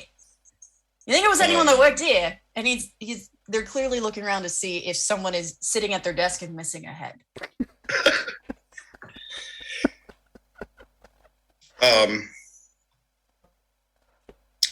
Yeah, and I guess I'm gonna. So Cornelius is sort of like taking this all in, like looking around, like, oh wait, Dagon, I needed to take Xanthar into custody under the order of the Inquisition or whatever. I don't think, Or whatever. or yeah, I mean, I don't think that there's exactly like civil rights in the Imperium here. You're not reading Miranda to him as you throw some cuffs on him or whatever. You could just summon. You could just execute him. I'm not going to try and say that word. Yeah. Cornelius is not that kind of Inquisitor. Yet. Yet. Potentially. I mean, whether or not he'll kill someone eventually, totally will. Doing it outright at the immediate first sign of heresy, no, because he is very much understands the importance of information and knowledge is power, and there's still much to be learned here. Does anybody want to try shouldn't and... come in behind you and chop off his head. Got it. You shouldn't. You shouldn't, but if you do, Cornelius is also not going to stop you because, like, Well, I mean, also, if Mad Gog gets any kind of vibes that you're like, this guy should die, they're just going to rip this dude's arms off and beat him with them. I kind of But- want Agnes to pull out her chainsaw just for the fun of seeing what a chainsaw does. Then sure. At the evidence of heresy, Agnes just immediately pulls out her chainsword, and she's just like, "This will not stand."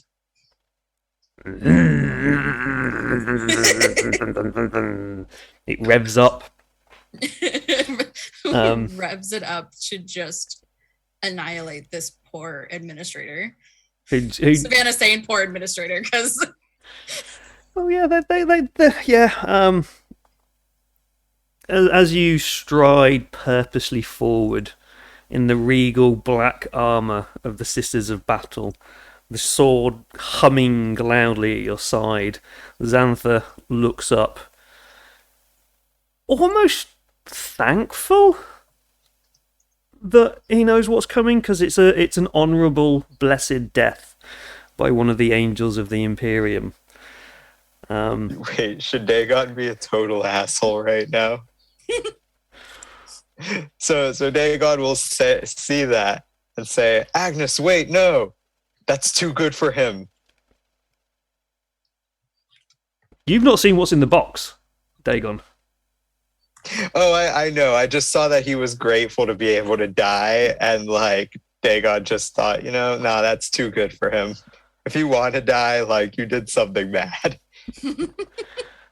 Does that stop you, Sister Agnes? Absolutely not. Brilliant. Oh,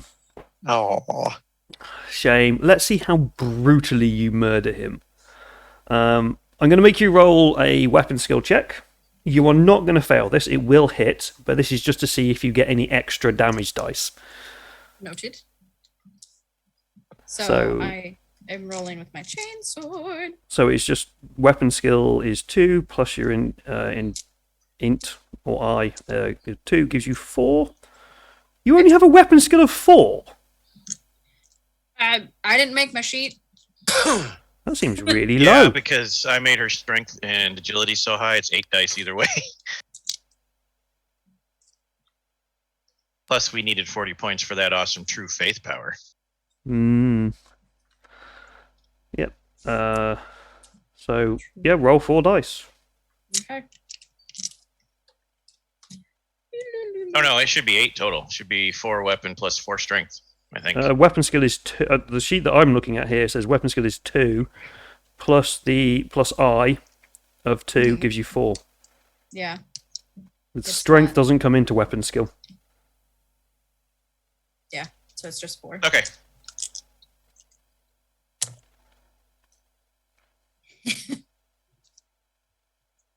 Did you get any 6s? No. I didn't get any successes either because this batch of dice decided no tinks. That's all right. You still hit him, as I say. This was just to see if you get Yeah. see how visceral the blood flows are. Yeah. He actually offers up his neck to you, and we're going to see how badly. So the chainsword has a damage of 10 plus 4 ED. So this means it does a base of 4 damage plus 4 extra damage. So you get to roll 4 dice, and on a 4 or more, you're causing extra damage. You also have the brutal skill, Yes. which is actually not what is written here Okay. on the skill. So let me just actually find the brutal skill. That's not the actual brutal skill. So yeah, it's based on the number of successes you get in your extra damage. So roll your extra damage dice and then tell me. I rolled 3 6s. 3 6s? Cool. Yes. On that extra so damage. that does. And what was the other dice score? A 3. A 3. Cool. Okay. So the 3 6s do 2 natural damage each. So that is 6 damage extra. So you're doing 16 at the moment. Brutal, on results of 5 or 6, inflict an extra 2 damage each. So you actually just done 12 damage with those. And then on a result of 3 or 4, it does 1 damage. So you've got Okay. 13 damage plus your 10. You have just done 23 damage points to Xantha. He doesn't have any wounds, armor on. Not that it would matter because I think you have AP on that. Does it have AP? I don't know. But so how badly does he now die? How many wounds does he have? He has... Oh, he's only got 4 wounds. You've killed him like 6 times over, basically. Yeah. He dead. So Yeah, how do you dead. want to remove his head from his body? I'll let you have this fun. Yeah. She just for a moment gracefully levels her chainsword against his shoulder and neck. And then looks into his eyes. And just swings it back just a bit and just with a flick, basically just a flick of her wrist, just severs his head from his body. And it tumbles down to your feet. And it stares up at you from the floor with a relaxed smile on its face. The body slumps to the side, blood pooling out of the neck. The torn, raggedy cut of a chainsword as the air fills with the smoke of burning Promethean from the fumes of the sword. And yes, Anther's dead. Well done, you've killed the leader of the community and the administratum there. Yay, murder! Murder.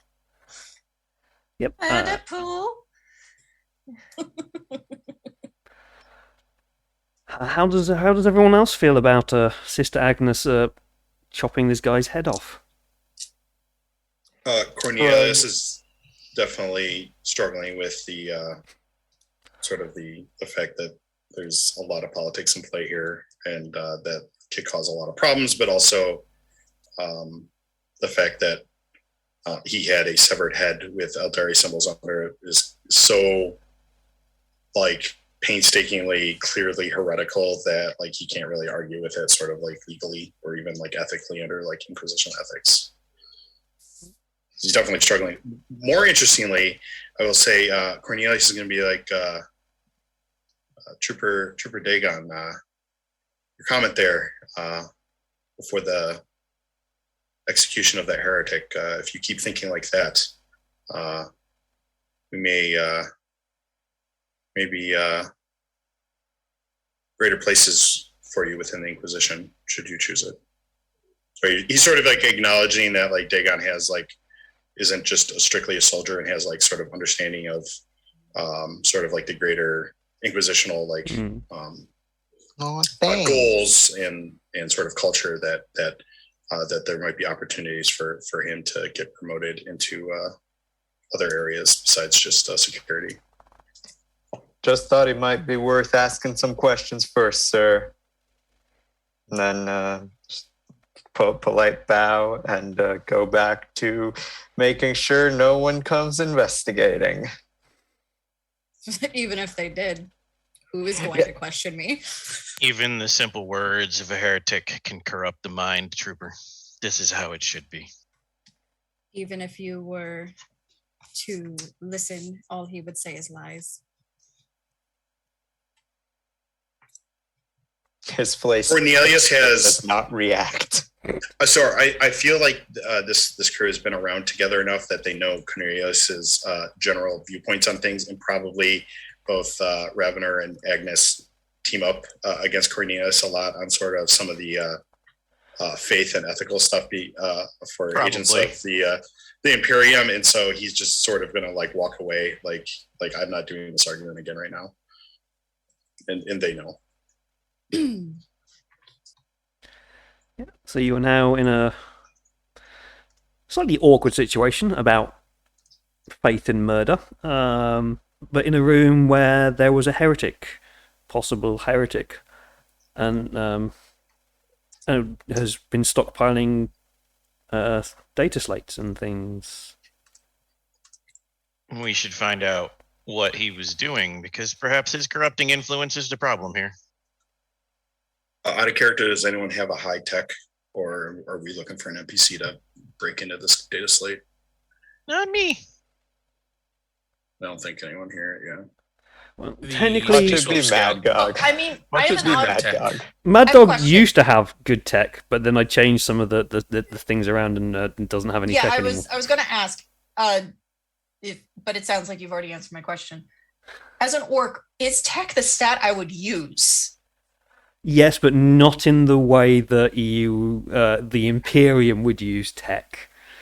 You would go, I need things to work, so I pick up this bit of metal and then this weird bit of machine, stick it together, and it works Okay. in the way that you want it to. But getting into an Imperial data slate is probably beyond your skills. Okay, yeah, because I also don't have anything in tech right now. I just want to make sure that was the skill I should be looking at. Yeah. Okay. So does nobody have any tech? got 3 dice. I got 1. You'd have the base skill of tech, which is intelligence. So you'd be rolling that many dice. Or int. I'm thinking int is intelligence. I can't remember. It's either intelligence or initiative. I can't remember which way around they are. It's in. I'd be rolling 4 dice, so I'm probably, but I have a 0 in. But that's because I have 4 in int. Yeah, four would be Four's an better than attempt. the rest of us. Yeah, I'm gonna play. Yeah, I guess we'll say that sort of encryption is sort of a hobby of Cornelius, and he sort of wants to like try real quick. He's not super confident in his abilities, but he also would like to avoid like taking this to the admech and asking them to hack it. So, so he's going to try real quick, and I will roll a text. We have I think we now have. I'm going to say 4 glory because there's been a lot of rolls here. So, obviously you can add in dice at the end of this. You've got your wrath points that you can reroll your failures with. And there are, as I say, glory points and things in there as well. So, okay. What's the DN for this tech? Is a 2. Oh, it's not so bad. Oof. I am not gonna reroll because this is more interesting. But I got a success of 1, a failure, 3 failure. I only got 1 success, 3 failures, but I got a wrath complication. And I am rolling the complication. Or do you want to pick one?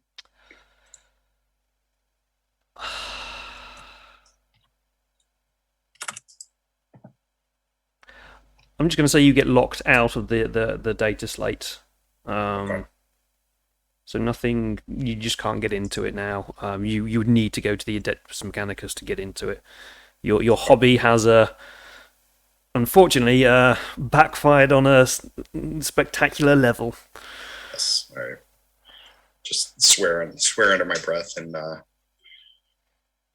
just sort of like keep that to himself and announce like I definitely did not just try to do something and screw this up. And it was more like, well, folks, I don't think anyone here is particularly close to machine speed. So what do you say we take a quick look around this room and then head off to talk to our good friends at the Mechanicus. Well, do we really want to That's just fine. leave all of this this pride brain stuff lying around? If you kill this guy for having it, do we really want anyone else to have it? Oh, question. Would there be Arbites or like any kind of security out here at all? Like there is a compound at the north entrance. Thought that was Militarum. It's Militarum. That's the only thing there. There's no Arbites. Because I'm thinking like we can't just leave this here at all. That's a really bad idea. You But do for have the sake key of, to the room now. Yeah, so we could just lock everything in there. Yeah, I would sort of like my character would definitely like want Dagon to just like hang out here and make sure no one messes with it, but that's not fun that won't be fun for Savitar. For Hugo. So as everyone else moves on. So let's see if we can can we just like box the and have a couple of guardsmen like just stand around and keep watch. We'll deal with that in a minute. Do you want to search the room? I would say quickly, but yes. Because I feel like we're sort of on a time schedule now. Yeah, so as you search the room, you'll find lots of confusing papers that you don't really understand. But most of it seems to a lot of it points towards Futart having maybe misled the ecclesiarchy into the formation of something known as the Children of Dawn. And from what you can gather, this seems to be militia group of fanatical labourers, and they seem to be pointing towards not wanting or protecting the ruins in the southwest.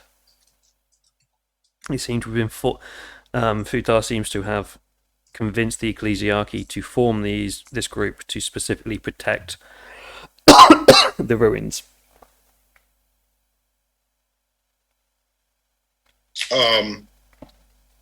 Brother Arn, given Sister Agnes's brash but unarguable decision, I feel like things are going to be moving a little swifter around here in the immediate future. I know it's not the most pleasant idea, but I'm going to just like hold up, take the head, and I have a mono knife actually on my character sheet. I'm going to start cutting a piece of the skull off so that and offer Arn brain matter to eat.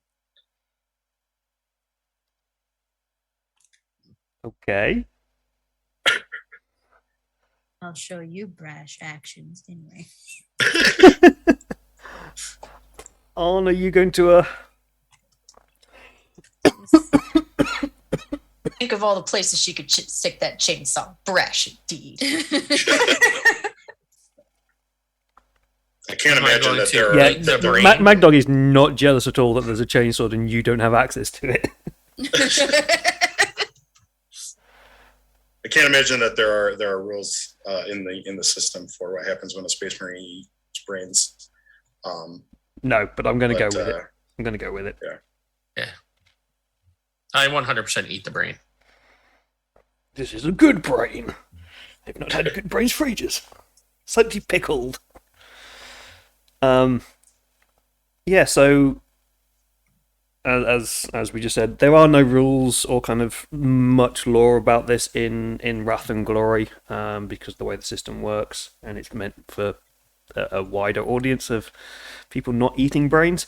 But yeah, you can kind of gather some thoughts of what the head knew.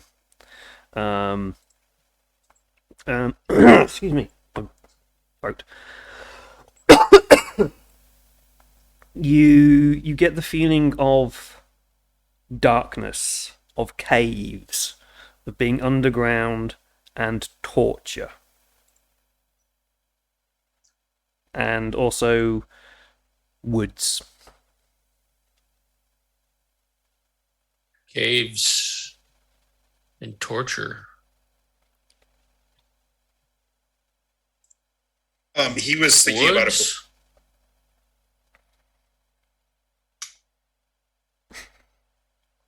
No. Someplace underground. Picking his teeth. Underground in the woods, Brother Arn. Hard to tell. It's a little bit old, the head, so.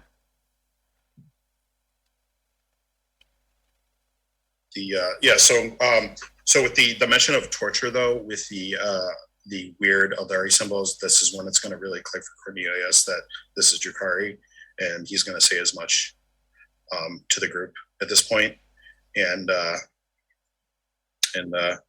sort of look down like, Dagon, can you head out and get us some form of transportation? Everyone else, I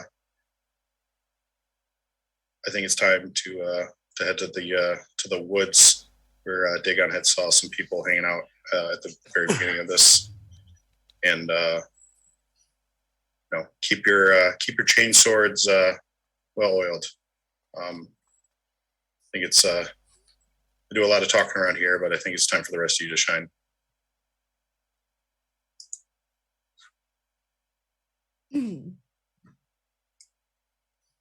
As you say, Cornelius.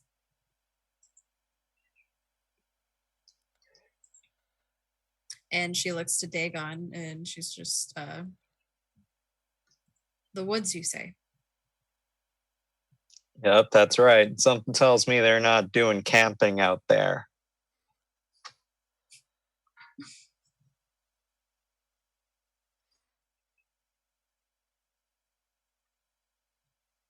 And Dagon leads them there if that's what we're waiting for. I do want to. You were going to revisit the Imperial Guards that I would have voxed to come. Yeah. You speak to somebody called Billness, and he's like, yes, a very, very formal, like he is not corporal. What is he? Colonel. He's a colonel. He's very, very formal in the way that he speaks. He always like, Boone. Yes, definitely. I can send off. There's not many of us. There's only 4 of us here, but I can send off one man to at least stand by the door. The bureaucracies, the pencil pushers, they won't argue with me. They're useless people. They just push pencils around. They are not in the might of the Emperor's army. Just pencil pushers. They'll not go in there if there's one man stood there. Yes, Boone. Yes, and I'll send someone down now. Let me remind you, Colonel, that to make sure your soldier has the fear of the Inquisition in them. Should they decide to open that door, do not let them open that door. I certainly will. They are good men. They are good men. You kind of get the vague feeling that even he's trying a little bit too hard to make them sound like they're good soldiers.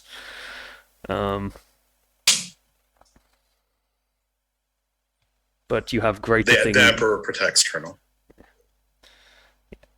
Yes, they'll be down soon. There's obviously there's no vehicles in this valley because why waste roads? We can't have roads here. So they'll be down in like 30 minutes.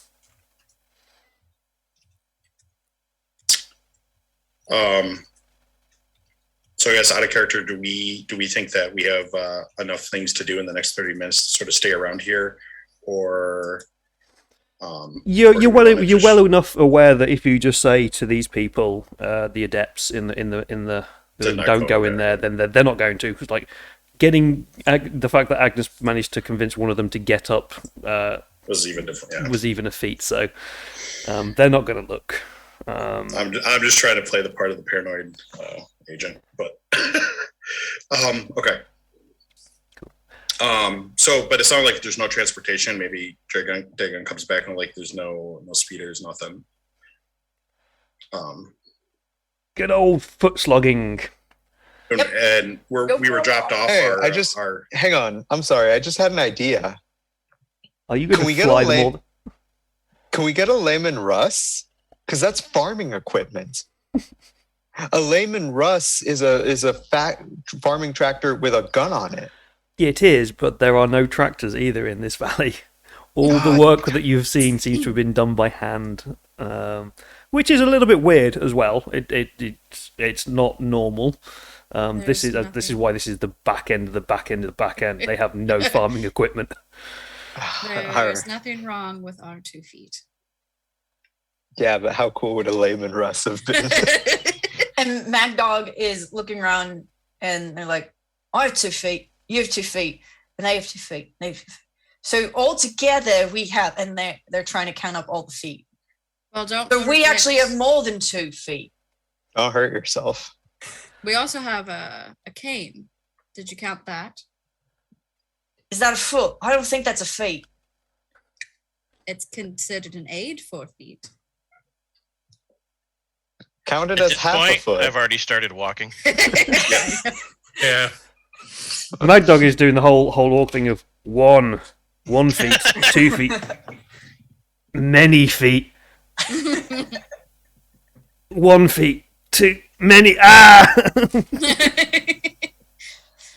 have that many fingers. Just for kicks, while Magnar is doing that, I'm going to start walking to follow Ravener and then pull out what is essentially a mini data slate that exists solely as a calculator and hand it to Magnar like a gift from my friend. And I keep walking. They probably break it in like 2 minutes. So we are following Dagon to where he saw people in the woods. Cool. And cutscene. Weep. You are now at the woods. And you notice that through the woods it goes up a cliff face. You see for expedience's sake, and anybody who knows the scenario, actually, this is going to be different because of time. There don't appear to be anybody there. They appear to have been disappeared. And in the background, as you walk past, you kind of saw a bit of an argument going off with a group of 20 or so villagers and some servitors. Basically just gesturing at each other as if they didn't like each other. But that's not your priority at the moment. And so the woods are empty. But you can see through the woods these tall, long ruins. The surface of them is smooth, but they are broken and cracked, and they are thin and elegant. Cornelius, you recognise them as Eldari, and possibly made of the substance you know as wraithbone. And Sister Agnes, you probably know of this as well. And definitely Arn, you definitely go, fucking space elves. But it's definitely ruins of some Eldari kind. And as you kind of head up through the woods, you see an entrance to a cave. The entrance, you guess at some point it's definitely carved out of the rock. It's not a natural cave. I mean, you get the feeling that at one point it was probably quite ornate. But you also see clearly some fine scratches which look new on it, like really fine, as if they've been caused by a weapon. But then there's also marks that look like large claw marks, as if some large beast has ripped off the wall as well.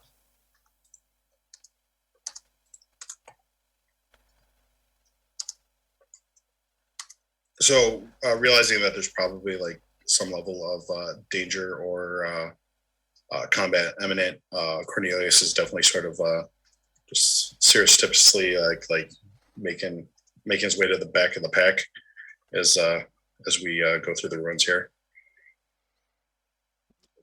Not me. You go first.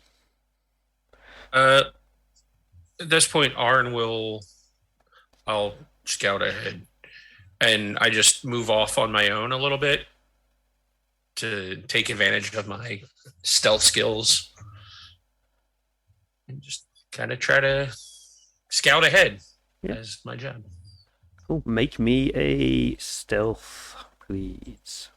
Okay. 7 dice. I think you've got 7 dice.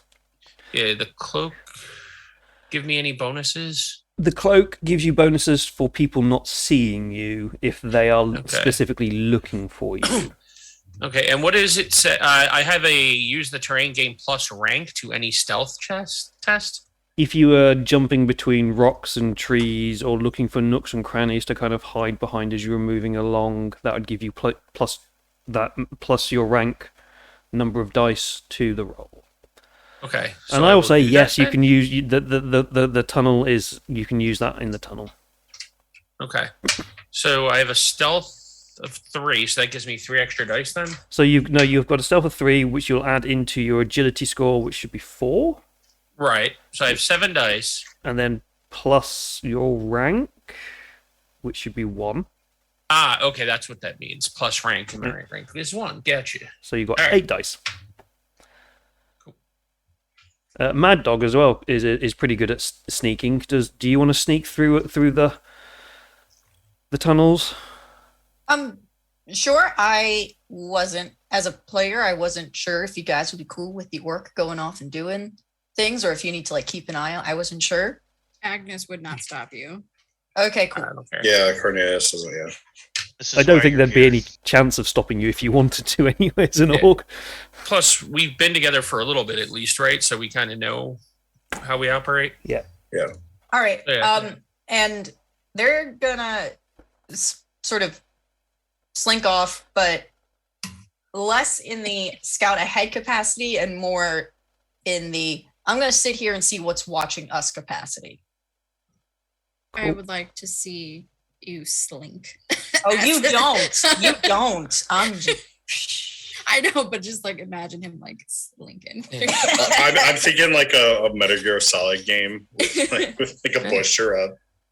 Well, like our emperor has said, the two largest party members are the stealthiest party members. Do you want me to roll anything to see how well I do, or Same as Arn. Make a stealth roll, please. Okay, so I've got a 6 and 4 5s. Okay, you're stealthy. Okay. And I got a success on the wrath die, but not a 6 That's or fine. anything like that. 3 successes? Yeah, I'll say that's fine. That's enough.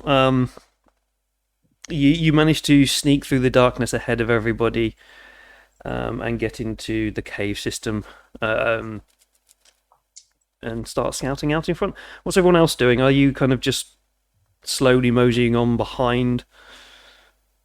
That's what I'm doing. I will see what Agnes is doing.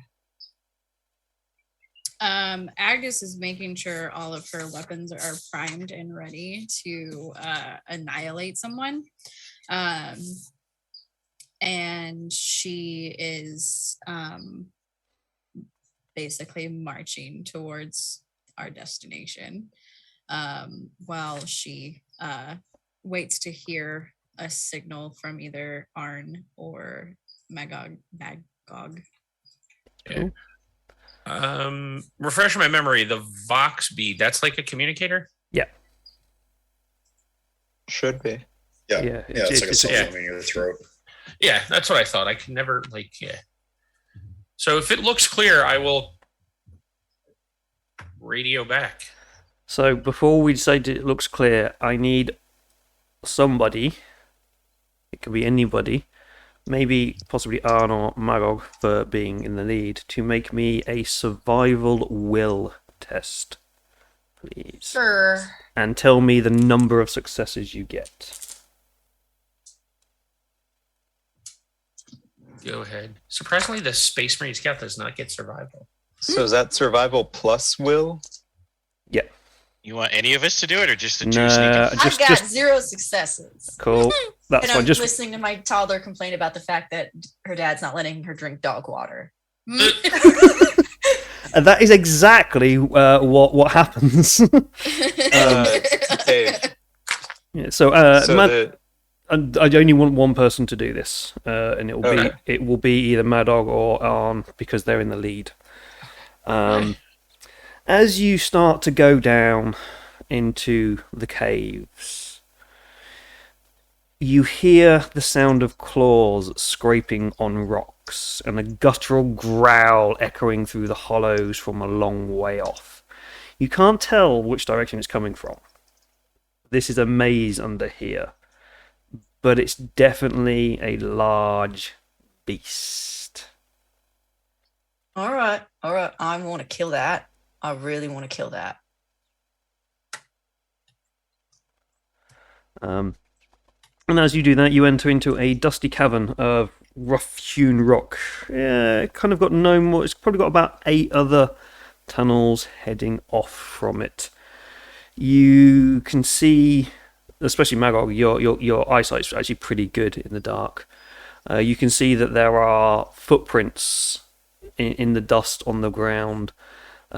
Slender, thin, light footprints of the Eldari, but also massive claw marks that are bigger than your feet and hands. And that's quite impressive considering your hands are fucking huge. Anyway.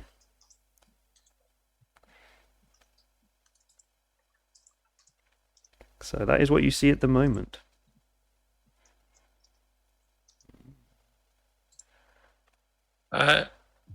Emperor, Yes. just because I'm new to the game, how does this game handle all of the implants, or does it bother with that Space Marines have? It doesn't. Okay. It's kind of naturally built into the way the game scales. Okay. So, because even though you are technically a full-fledged Space Marine, because you're a Space Wolf Scout, we're using you as an actual scout, so none of the kind of implant stuff is put into the character. Okay. Otherwise, So I don't you'd be have like the oculobe and stuff like that. no. Okay. So, You like, probably how got much- quite good night vision because, you're going through those changes, but Okay. you see the same things as well as Magog. You see these Okay. footprints and stuff, and how much trouble would I get in? Sorry, go on. Go ahead. No, go ahead. I was gonna ask how much trouble I get in if I just went and found the thing. Like that's what I did. I don't know. Am I aware? Does Magog make me aware of what they heard? Don't know. Do you? Yeah. Yeah, it's less fun, but we are a team, and Mad Dog does understand what being part of a team means. It means we all get to kill things together. Thank you.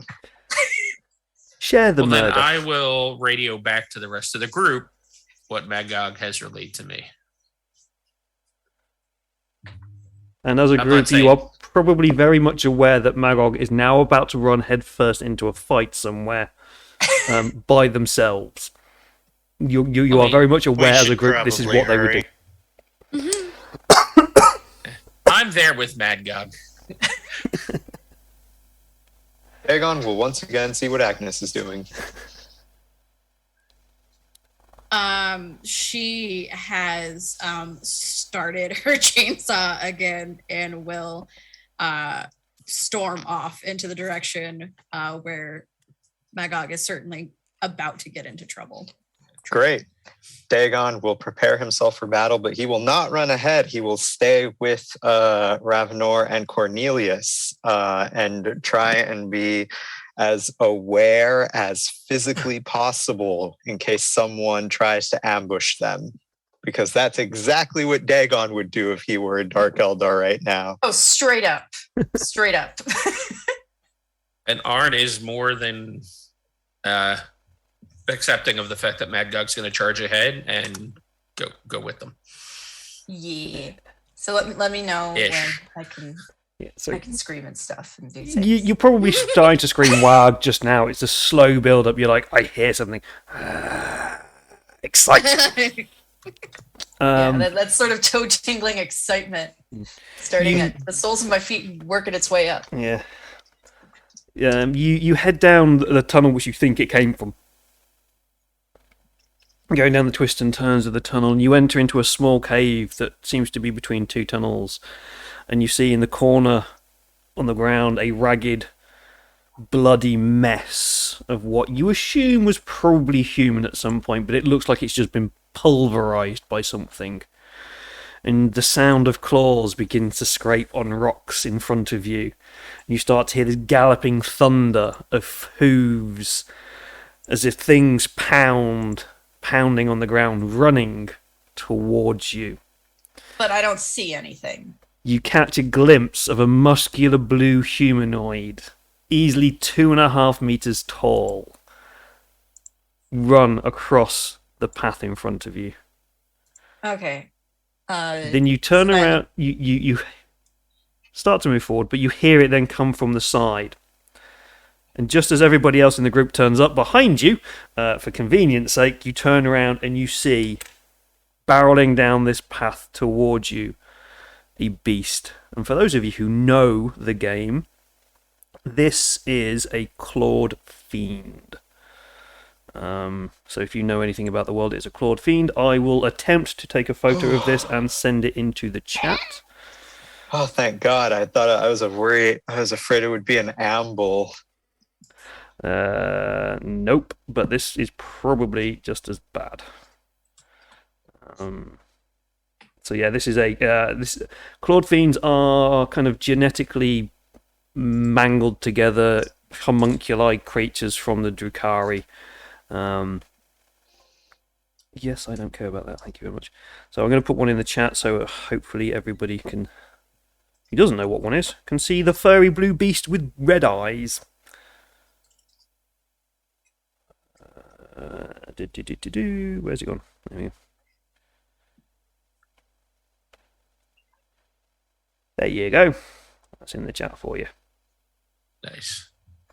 That is a clawed fiend, and that is what is barreling towards you. And Magog, it is about twice the size of you. Very excited. So we are entering into combat. You have been surprised by this attack. As much as you want to punch this thing, it's moving quicker than you are at the moment. So the way initiative works within Wrath and Glory is generally one of the characters will go first, and then the GM will get to choose one of theirs, and then one of the other characters will get to go first. But you get to choose who goes first each time, who gets to go in what order.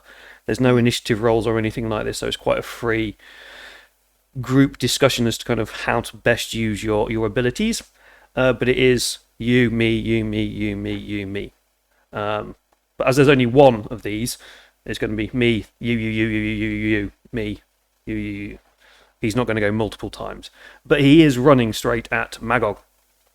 So, what is its weapon skill? It is only a 6. It is going to take a swipe at you. 1, 2, 3, 4, 5, 6. And this is where we start to see how bad, again, my dice rolling is. Wink. Oh, wow. Oh, wow. Okay. Despite the fact it is barreling down this tunnel very, very quickly at you, it sniffs the air, and as it's about to take a swipe at you, it kind of notices behind you the hulking figures of Arn and Agnes, and hears the hum of the chainsword, and it skids to a stop and decides not to strike. Well, that's its own fault. Yes, it is. It's also my fault for rolling 3 1s, 2 2s, and a 3. So who wants to go first? I'm going to guess this will be Mad Dog, because you're the one who's right in front of it. And I'm like itching to rip this thing apart. Yeah. So before it, like as soon as Magog sees this fluffy blue murder kitty running at them, they go "Wah!" and start charging, and they don't care that it stops. Like There it this is happening. It is happening. Cool. So you are going to roll your weapon skill. So that should be your weapon skill plus, I think it's agility. I think you get a 7 or 8. I can't remember. 7 weapon skill, 4 agility. So yeah, it'll just be 7 in total. 7 total? Yep. Okay. You need to defeat its... Let me get this right. You'd have to get past its defense to try and wound it. Its defense is 3, so you need 3 or more successes. Is there anything I can spend to boost myself? I know I have some traits and abilities that up damage afterwards. Yeah, most we have wrath points, or we have glory points. Yeah, wrath points is to re-roll. Glory points you can add in a dice after you roll. Okay, so I'll roll and see how I do. Yeah.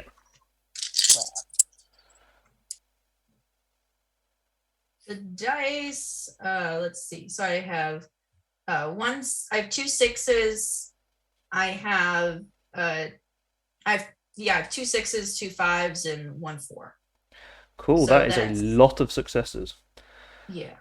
So you managed to hit your 2 5s and your 4, managed to get past the defense. Yeah.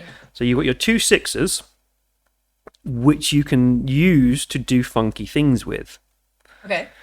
So you can shift them across to roll for extra damage, or you can ask me questions. You can improve the quality. You can do things quicker, or you can gain some glory. At this point, I would say use those 2 6s and add them into your damage roll. Yeah, I was gonna say, what questions does Magdog care about? Yeah. We're doing damage. Cool. So you are using your chopper. Yeah. I cannot remember what the stats of the chopper are. It should give you a number. Damage is S plus 3. So It is a 7 dice pool. yeah. So we've done the dice pool. So Okay. your S is your strength. So 4 plus 3, 7. Does And then- it say what's the number under ED? Three? You have 3. So you're rolling 3 dice. So it's going to do 7 damage straight, plus 3 dice, plus an extra 2 that you got from those 6s. So roll an extra 5 dice. And you need to beat 7 to do some wounds to this thing. So do I add them together, or is it still It's the same. like... It's still the same thing. Okay, so four- that's four's two. That's 2 successes. One of them is a 6, and then I have Brutalist, which is a +1 damage after rolling.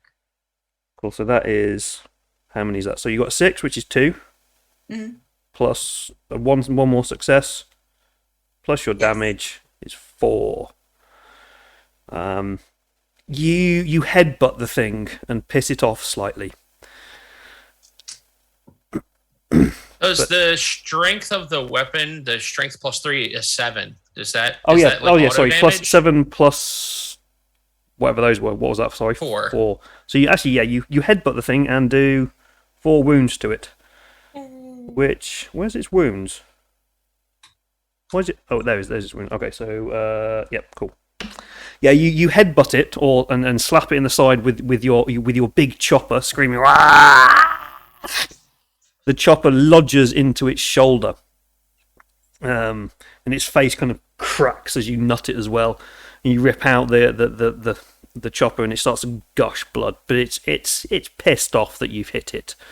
But who goes next? Who is there next? Anyone mind if I go? I don't mind if you go at all. I assume it's too close for the sniper rifle, being that we're in a tiny little cave. It's not, but it's less. Sniper rifles are less effective at short range. Yeah. So I will pull out my combat knife. Your combat knife, And- which is basically a sword for normal people. Well, yeah, it's basically the orc chopper. I think it's big. It's the shiny orc chopper rather than a rusty orc chopper. All right, so I have 7 dice. 6s count as 2 successes. Yes, you need to beat 3. So I have 5 successes. So how many successes without using the 6? So it's 2 6s and 1 4. So I have to. So I'll have 1 6 left over. Yep. So you can use that 6 to add into extra damage. I will use that for extra damage. So I also have strength +3, ED of 3. So I'll be rolling 4 extra dice.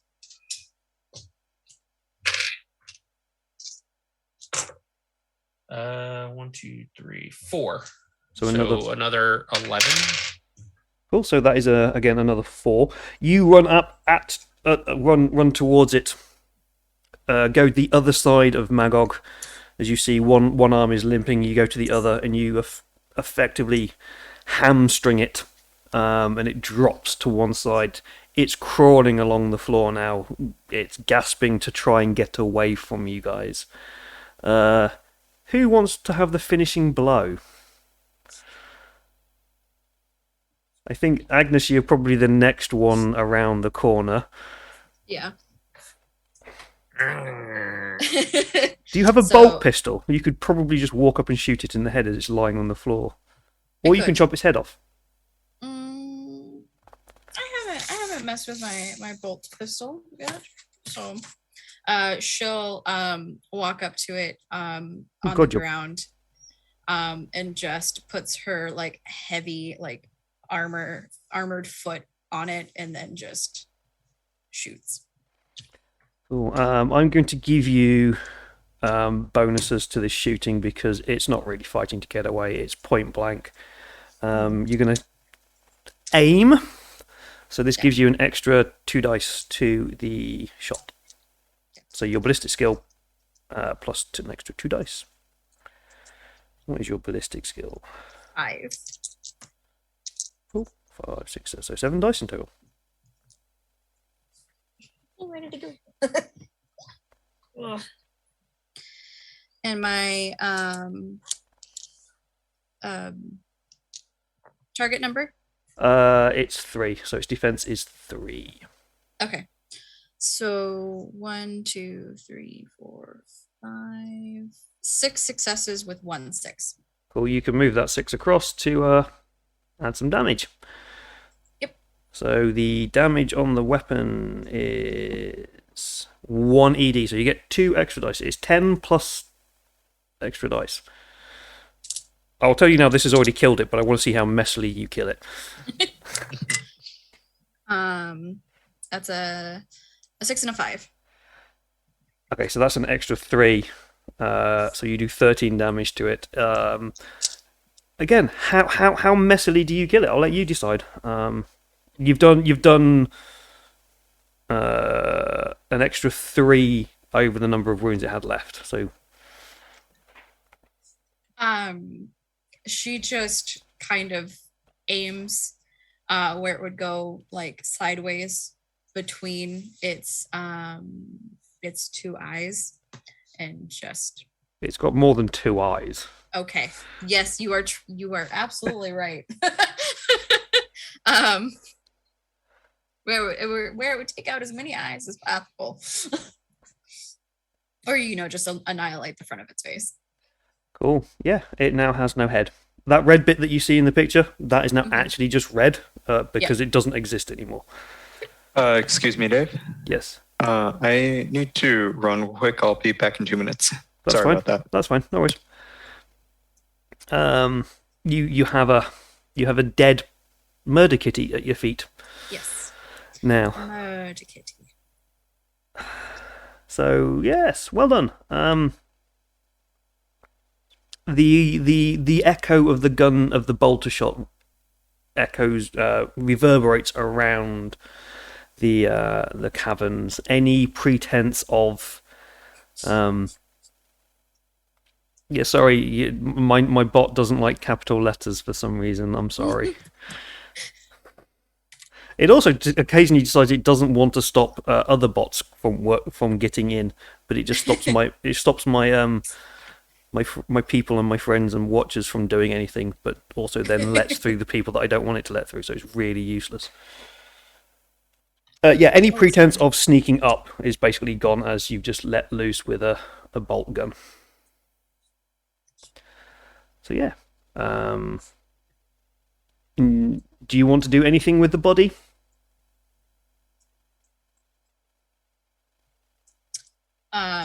Agnes looks over at Madgog and she's like,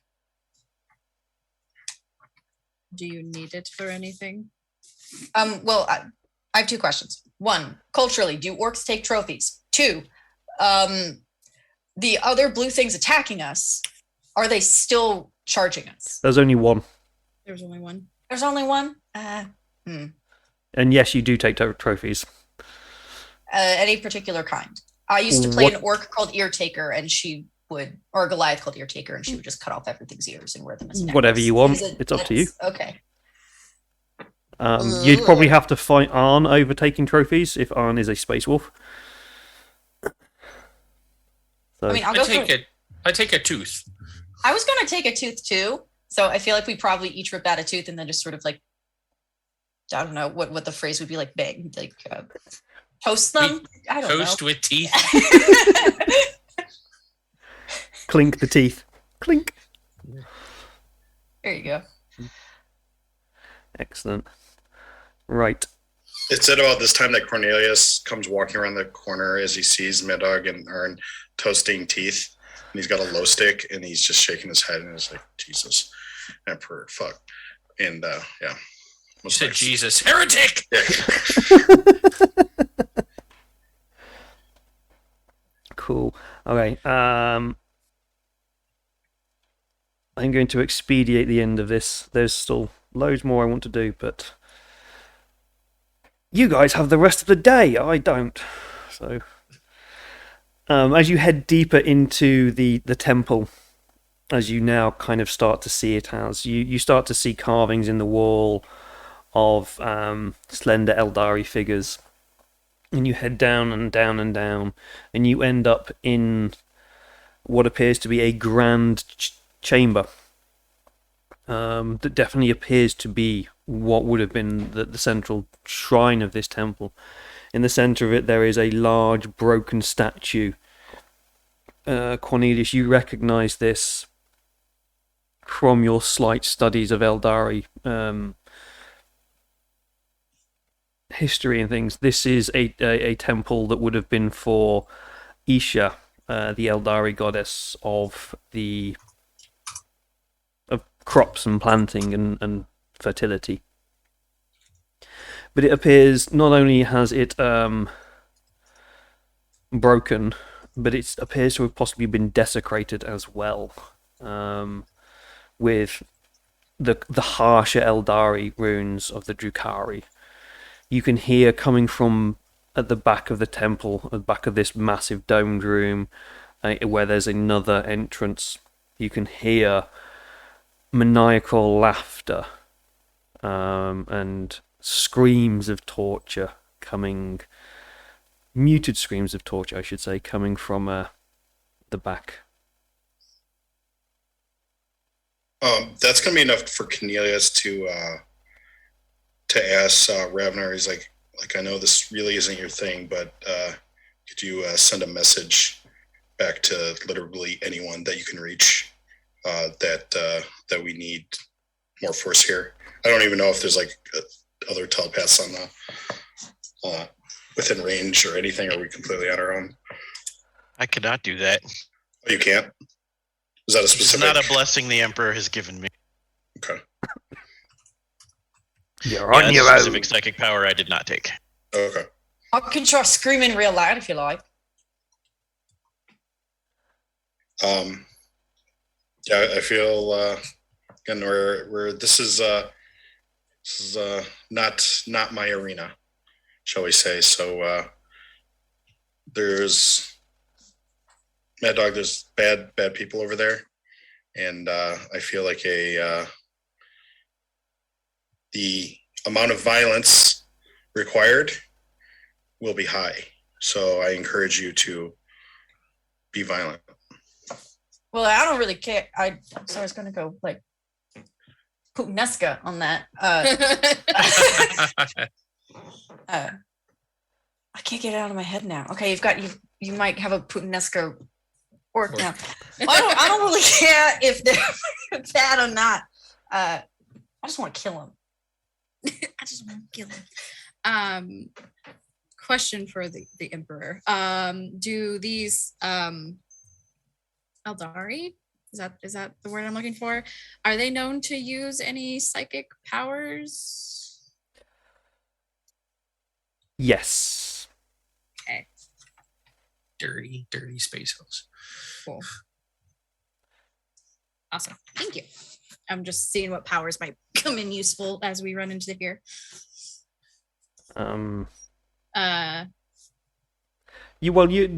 know the Eldari are very much into psychic powers. As to whether the Drukhari or not, Hey. They're so similar. they look the same, but they are very, very different. Fair.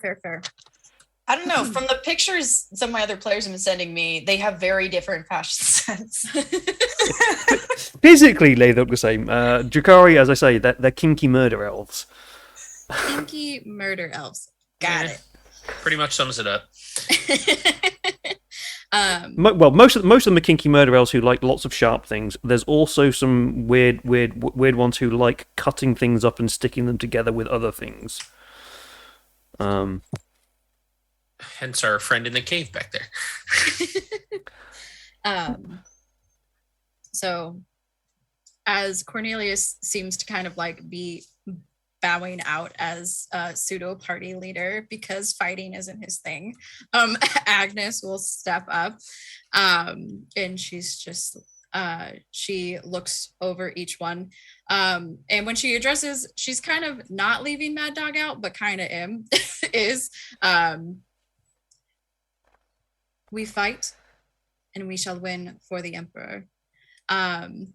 And she'll turn and bring out her chainsword to like just go storm off into where the mutated screams are coming from.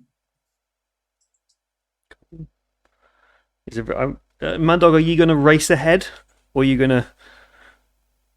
Followed by- Yeah, I'm gonna charge ahead. Like, why wouldn't I? There's a thing there that is killing things, and I'm gonna kill that thing so I can kill the other thing because I want all the kills. Excellent. I guess as a I'm very on- like measured march and step, and then you just see going just charge. Yeah, Arn's gonna take out his rifle and like kind of post up near the entrance to shoot long range. Ish. Yeah. As you head towards the sounds of the screams and things, and you enter in, you go and see the room, you notice it's almost like it's a gladiatorial ring in front of you. You are walking into a raised area, and inside there's a central sunken circle, not too deep. Inside it, you see four wooden pillars have been stuck into the ground, and tied to those are the remnants of some humans. Inside the pit are 6 scantily clad, agile, nubile, acrobatic-esque Eldari warriors who are dancing around the corpses, darting in and out and cutting them, slicing them with their blades, laughing maniacally as they do so. At the back end of the chamber, there's a group of armoured, in very sharp-looking and pointy armour, 10 warriors at the back, and sat on a chair, laughing maniacally as well, is one regal character. Okay, but the important question is, which is the biggest one? Probably the one sat at the back in the chair. I'm gonna go for that one. when I get there. Well, you can. You've just got to run through the 6 who are kind of dancing around on the floor. That's fine. So yeah, cool. So we are again going to go into a combat situation here. You have surprised them. Even they were enjoying themselves too much with this form of entertainment that they've got going on to notice the bolt gun shot that went off. So who actually wants to go first? I will just say, Mad Dog, you won't be able to get from one side to the other side of the room without interacting with the group in the middle. Well, then, if anyone wants to interact with the group in the middle, go ahead, because Mad Dog's primary objective will be the biggest individual in the room. Arn wants to I want to time my shot so that it kind of interrupts the dancing ones while as like Magog is getting there, just to kind of create a distraction so potentially Magog can just keep going. So you don't want to shoot one of them, you just want to kind of distract them. Well, I'm going to shoot one of them, but I'm timing it till Magog gets closer. Okay. So they kind of look up from the shot. Maybe Magog can just squirt by. Yeah. Agnes, what does the sister want to do? Are you going to ignore the plan and just kind of walk in and start wailing? there's a plan. I don't think there's a plan. And because I'm gonna let you guys are all pretty much probably going to go first before they notice you, so you've got them in surprise. The people are in the back are kind of the more of a threat? Question mark. They're the armored ones. They are wearing armor, is all I'll say. The others, well, they're wearing enough to be modest, I suppose, is the word. Murder Got sex pit. They are in a murder sex pit. I put a picture of Drukari witches in the Zoom chat. Yeah, this basically you're basically facing witches, Kabbalite warriors, and a succubus. Cool. Nice. While Magog kind of goes towards the back with the more armored people because they're bigger. Agnes is just gonna kind of hop down into the pit. Into the pit. To face these modestly dressed for them people. Yep, cool. So, what we will do is we'll go with the shot from Arn, then we'll go with Agnes, and then we'll go with Madog, and then Ravner and Cornelius. If you want to do something, you can do something. And if Dagon comes back, I'm gonna guess there's gonna be a loud explosion with some hellfire. So, Arn, take your shot. You can aim if you want, which gives you +2 dice. Yes, I will aim. So it gives me +1 to attack and +2 ED. Yes. Nice. All right, so I have a dice pool of 8 now. This is where we find out how squishy these things are.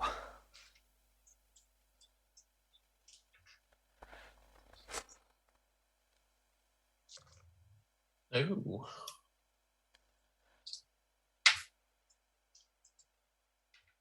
So I've got 4 total. No, not 4 total. 2 6s, which is 4. 5, 6 successes. Yeah, they have a defense of 3, so you're looking for 3 successes. All right, so if I burn, I'll still have 1 6 left over then. Because how does that work? Do I spend my regular successes first? Yeah. Okay, so I have 2 regular ones, and then I have 4 in 6s. So yeah, so I'll have 1 6 left over, which I'll just use for extra damage. Cool. So roll your extra damage. Their resilience is 4, so you need 4 more. Okay, so the sniper rifle has a damage of 10. As I said, they're squishy. Yeah, and then Just don't let them hit you. I have an ED of 3. +1 for the damage die, and then it's an AP -1. I don't know if that matters. Okay, so it's a resilience of 3. So 1, 2, 3 extra. So we're looking at 13 total damage. So 10 get through. If that makes Where would you sense. like to put the hole in them? Right in their head. Right in the head. Just take a head off. Yeah, the head comes off and a squirt of blood comes out. The Magog runs past at this point and laughs maniacally as they get sprayed in Eldari thick, gooey blood. The other Eldari are like, what the fuck? They're a little bit slow to react, but not too slow. They react quicker than a human would react, but not quick enough to notice that Agnes has also walked up and is about to murderize some Drukhari. She just kind of wants to just start like spearing them with her chainsword, essentially. Cool. The more she gets on her chainsword, the better. Cool. Make me a weapon skill roll.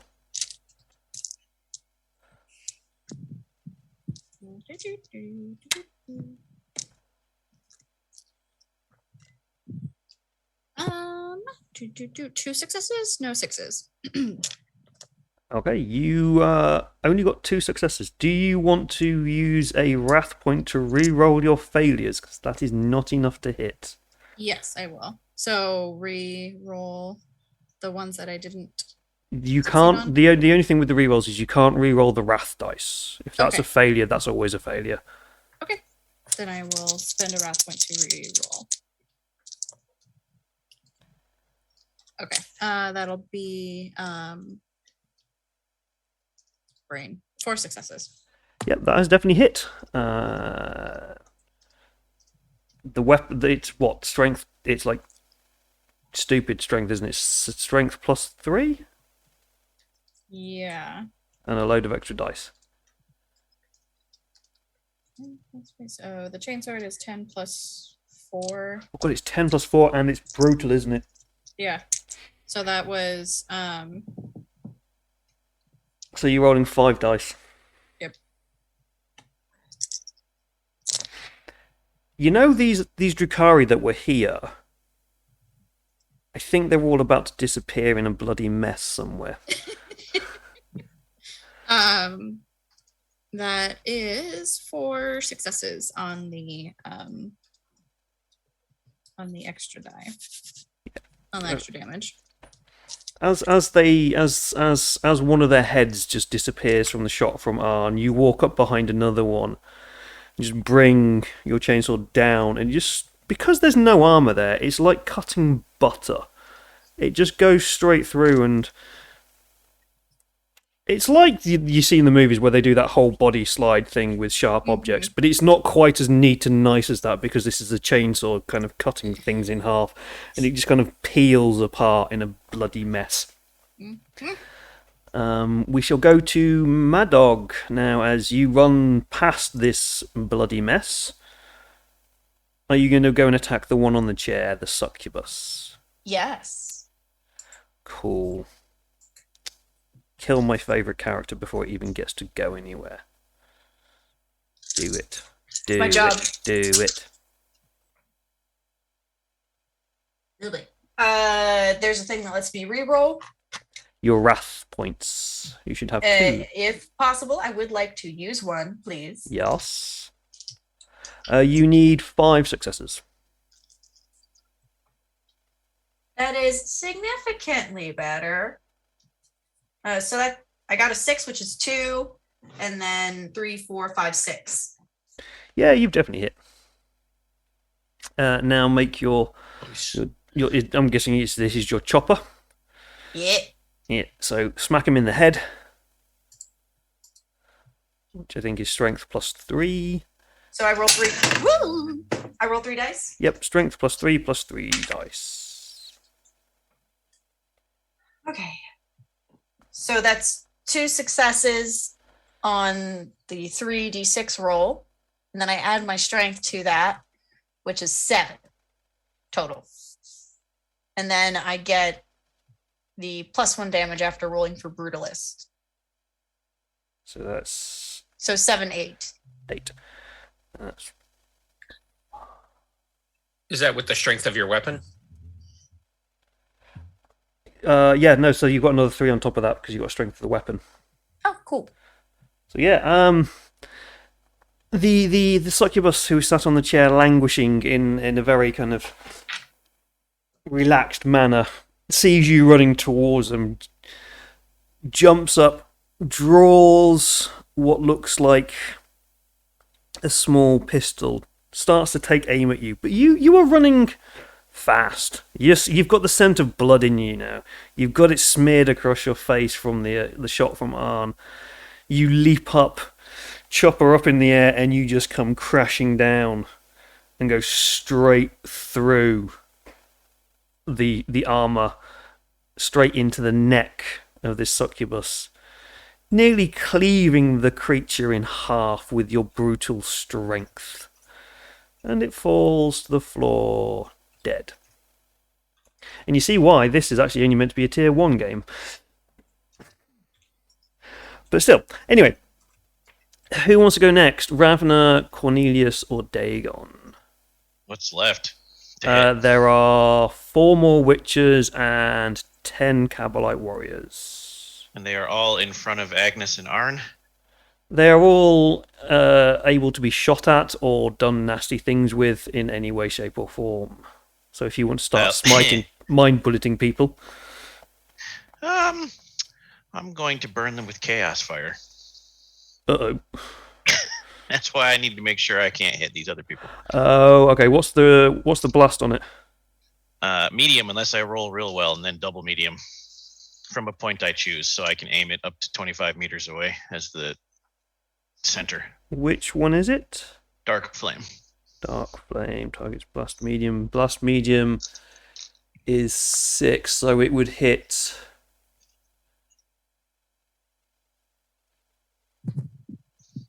So if you went for the witches, it would hit Agnes, and if you went for the Kabbalite warriors, it would hit Mad Dog.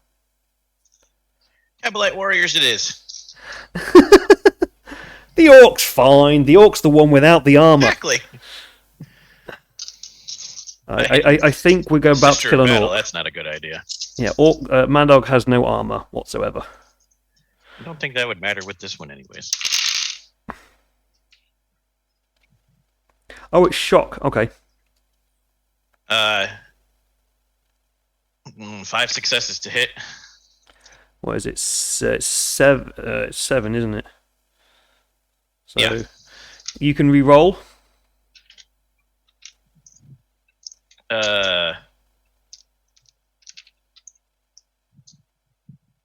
I'm counting the rerolls. Yep.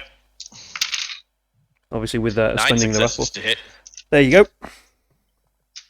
So Target I'll within use the blast excess. suffer any shock. So what does it actually do? I'll use the excess for damage when it comes to that. They all have to roll toughness, D8 difficulty 5. Oh God. The shock happens no matter what, but the toughness, they also take mortal wounds from soul fire. You certainly know the weakness of Eldari. Yes, I do. Eldari, they are not tough. Commonly known as glass hammers in the world.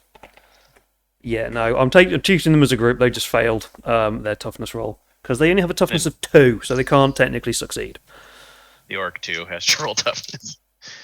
So, Magog, roll your toughness. Which is T on the sheet.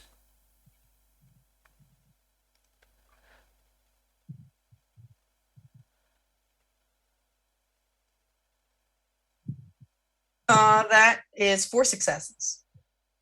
He did 5. All right. I'm What very damage do I sorry. take? That's Yeah. okay. Very sorry. 3 shock and 5 mortal wounds to Okay. everyone who died. 5 mortal wounds! Jesus! Okay, So That's good. how does that work? I have a max of 6 wounds and shock of 2 and 4. I don't know how this works. you've got a shock of 4. Okay. So you are taking 3 shocks, so knock that down to 1.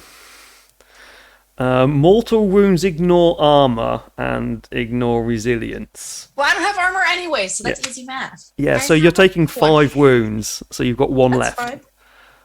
I have a Um, question about one of my abilities. Is it always on Purity of Faith? let me have a look. It's a good question. Uh, It might help Rosie. Purity of Faith. Don't worry about me.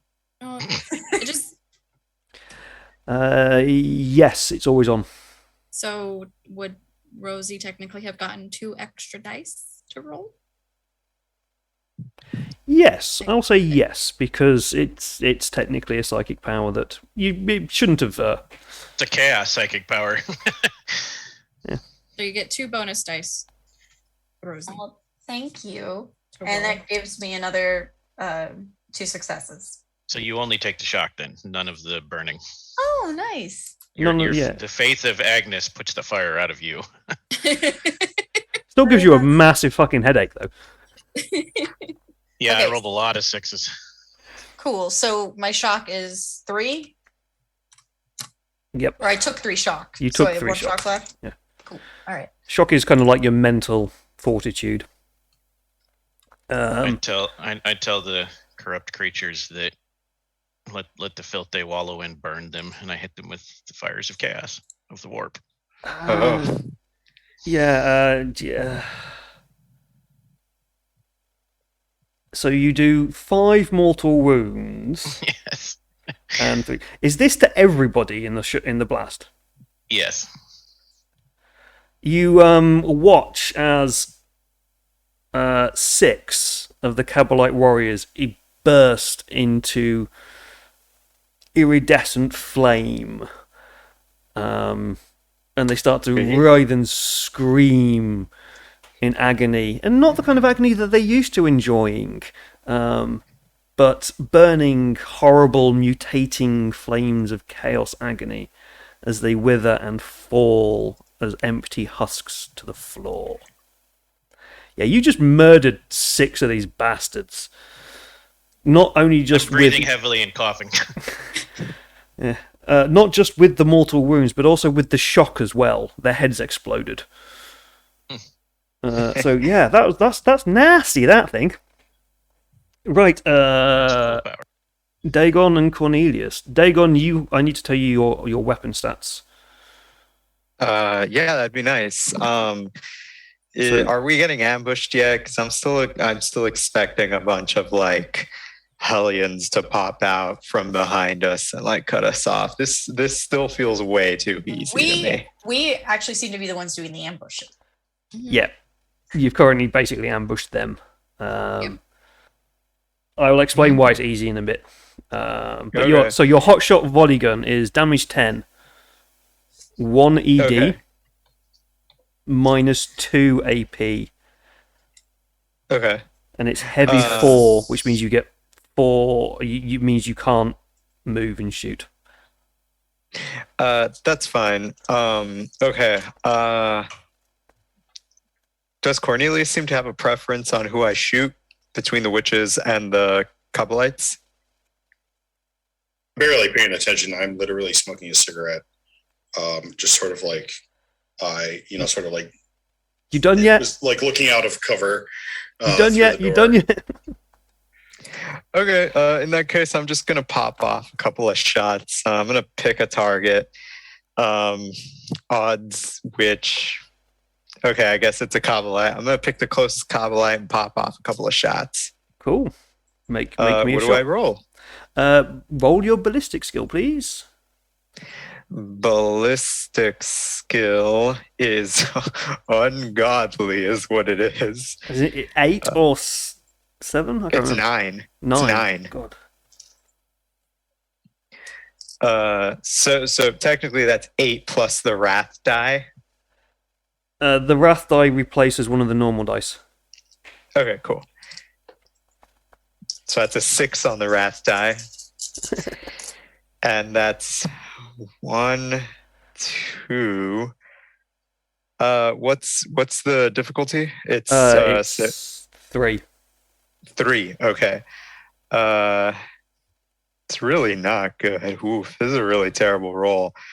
6 successes total. But I did roll 2 1s. So does that subtract from my successes? No. Okay, Nope. cool. In that case, 6 successes total, and the 6, one of the 6s was on the wrath die. Cool. So you actually get a critical hit. So what I'll let you do with that is you can shoot 2 of them rather than doing actually, because the number of the amount of damage that this gun does is ridiculous. So it will kill them if you hit. So I'm going to use the critical to pass on another hit to another one. So there's no point in rolling damage. Okay, sweet. I like the There is sound of that. literally no point in rolling damage on this. So 2 more. You just pop up, turn around the corner, see 6 of them melting in purpley iridescent flame, and just like swing the volley gun round and just. And 2 just turn into Perfect. mist on the wall. God, would it be possible for me to go for headshots? Like they're just Uh, disappearing. not with this kind of gun. It's a little bit Okay, too that's cumbersome for that. It's understandable. Uh, And that's my move. Cornelius, are you actually going to join in the fight, or are you just going to sit there and keep smoking? Or are you going to let me start murderizing people? I feel like I should pop off a bolt pistol shot at whatever's closest. The witches are So- closest. All right. So whatever is the closest witch, I will pop off a bolt pistol. So let's do roll that.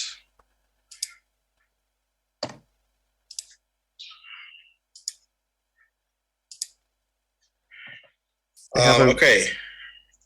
No successes, and I got a wrath complication. I am going to use. Is it wrath or glory that I get to reroll? Wrath will let you re-roll, but you cannot re-roll the wrath dice. Gotcha. So you can still Okay. succeed, but you'll end up with a complication.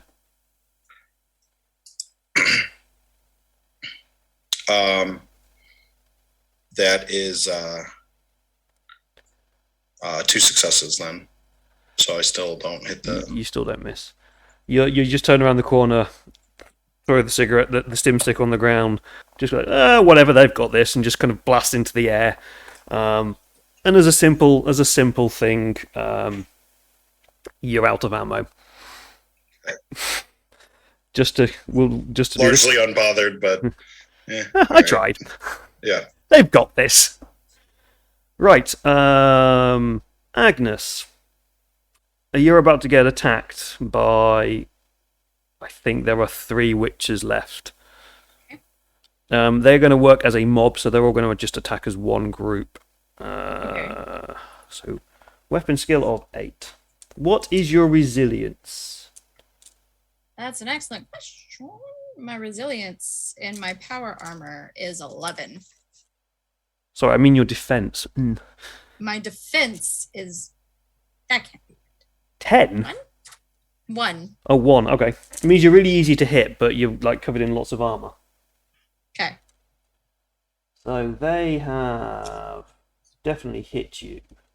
So I have a question. Since Yes. they are fighting as a unit, is it just considered one attack on me?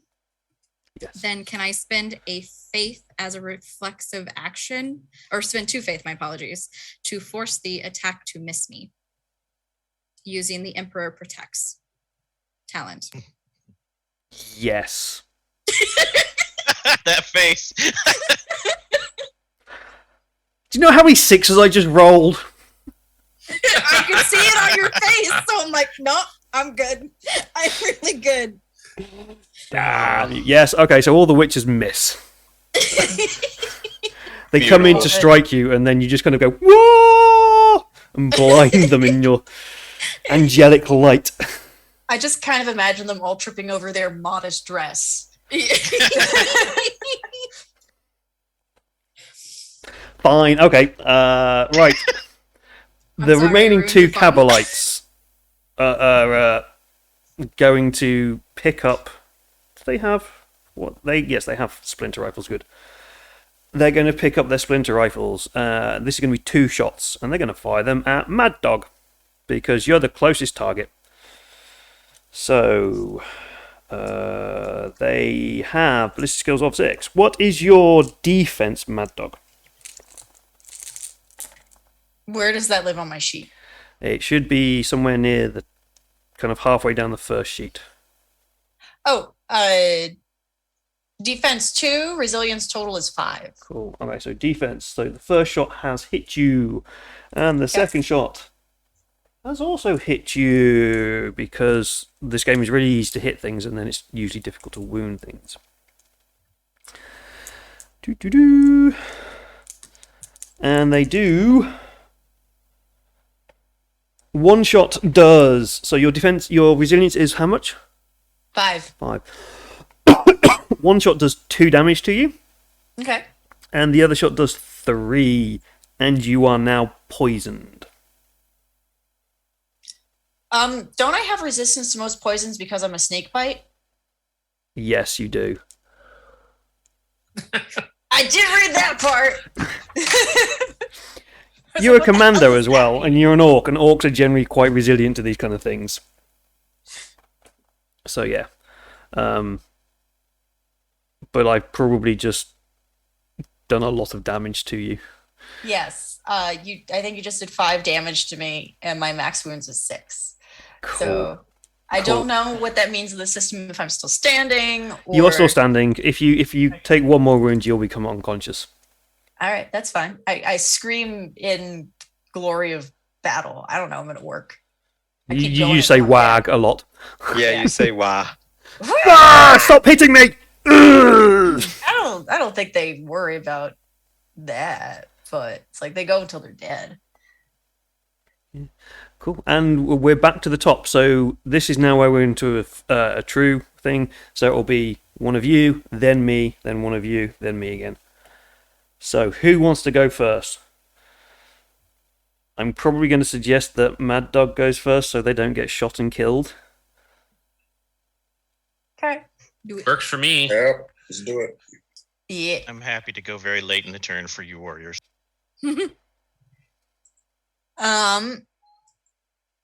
So what's the situation around me directly? There's a lot of burning corpses. Okay. Is there anyone for me to kill? There are the 2 people who shot you. Can I throw one of my stick bombs at them? Yes. That sounds reasonable. All right. Everybody cover your ears as a grenade goes off underground. I'm an orc, remember? You like the loud bangs. Yes, I do. So this is ballistic skill. Oh, this is ballistics? Oh, it's the same number, though. So Yeah, it should be. I think I said it that way, so. So that's 2 6s, God. and then another 3 successes. Okay, so those two, so they've got defense of 3, so those 2 6s can move over to damage. Sweet. So what is the damage of a stick bomb? 9. Crap. So it also has a blast of, I think it says 6. I think I gave it an explosive 6. Let me just find the damn things. I don't see anything written for blast. ED is 5. Yeah, Range I've is- found the things here, so yeah. Okay, cool. So yeah, you're gonna roll 5 dice plus an extra 2.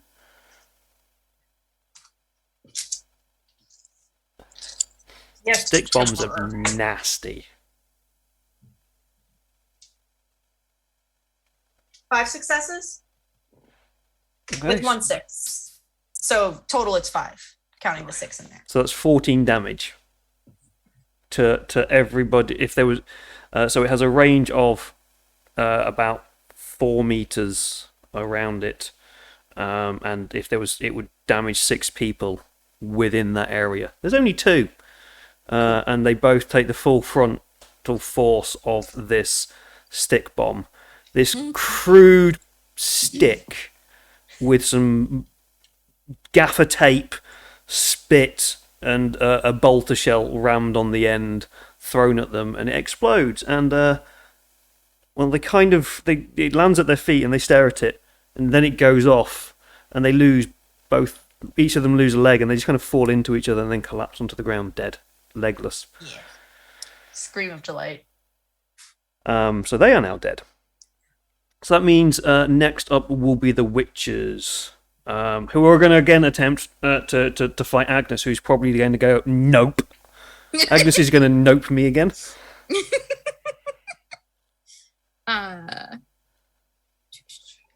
Are you going to, before, I'm not even going to roll, are you just going to nope me? Oh. No, so because apparently the builder that we used just didn't print out some of my powers. So some of the powers that or points that I could have spent building up my faith points, I don't have. So I don't have enough points to just nope you. So, but is their attack considered a psychic power or effect? I do have that question. No, okay. So yeah, They're going to hit me. just try and stab you. Hit me. 1, 2, 3. What is your defense was 1, wasn't it? Yes.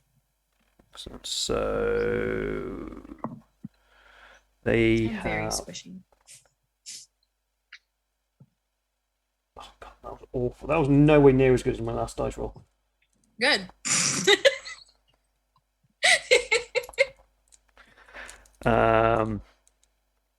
The witch moves to attack their target. Oh, okay, I forgot about that. Where's the rules for the blades? There. Why do you not have the rules for the blades? Oh well, I'm gonna make it up. There it is. Okay. Okay. I'm like, Oh, for I have rolled 2 1s, 3 2s, and a 3. So you just take the base 7 damage from the weapon. okay. And that goes so- to wounds. So yeah, so minus your resilience from that. So what is your resilience? 11. Yeah, so I don't do any damage to you.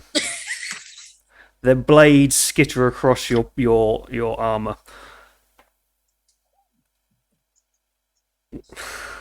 Who wants to go next? There are 3 witches dancing around Agnes, looking really forlorn that they're just unable to do anything. Arn would like to shoot them. Yeah, I think Arden's going to shoot one of those guys. Cool. Or try to.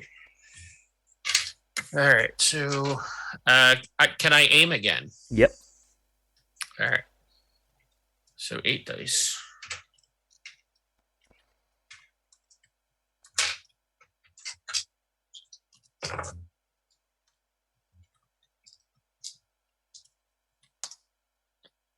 Six successes. Yeah, that's it. Okay. I have 1 6. How many did I need? So You I need can carry a- that one over to damage. Yeah, you can go that over. They've only got defensive 3. All right, so it's base 10. Dead. Before I even roll it, it's just Yeah, you base don't 10. need to roll. Okay. They don't have armor. They have what are they called?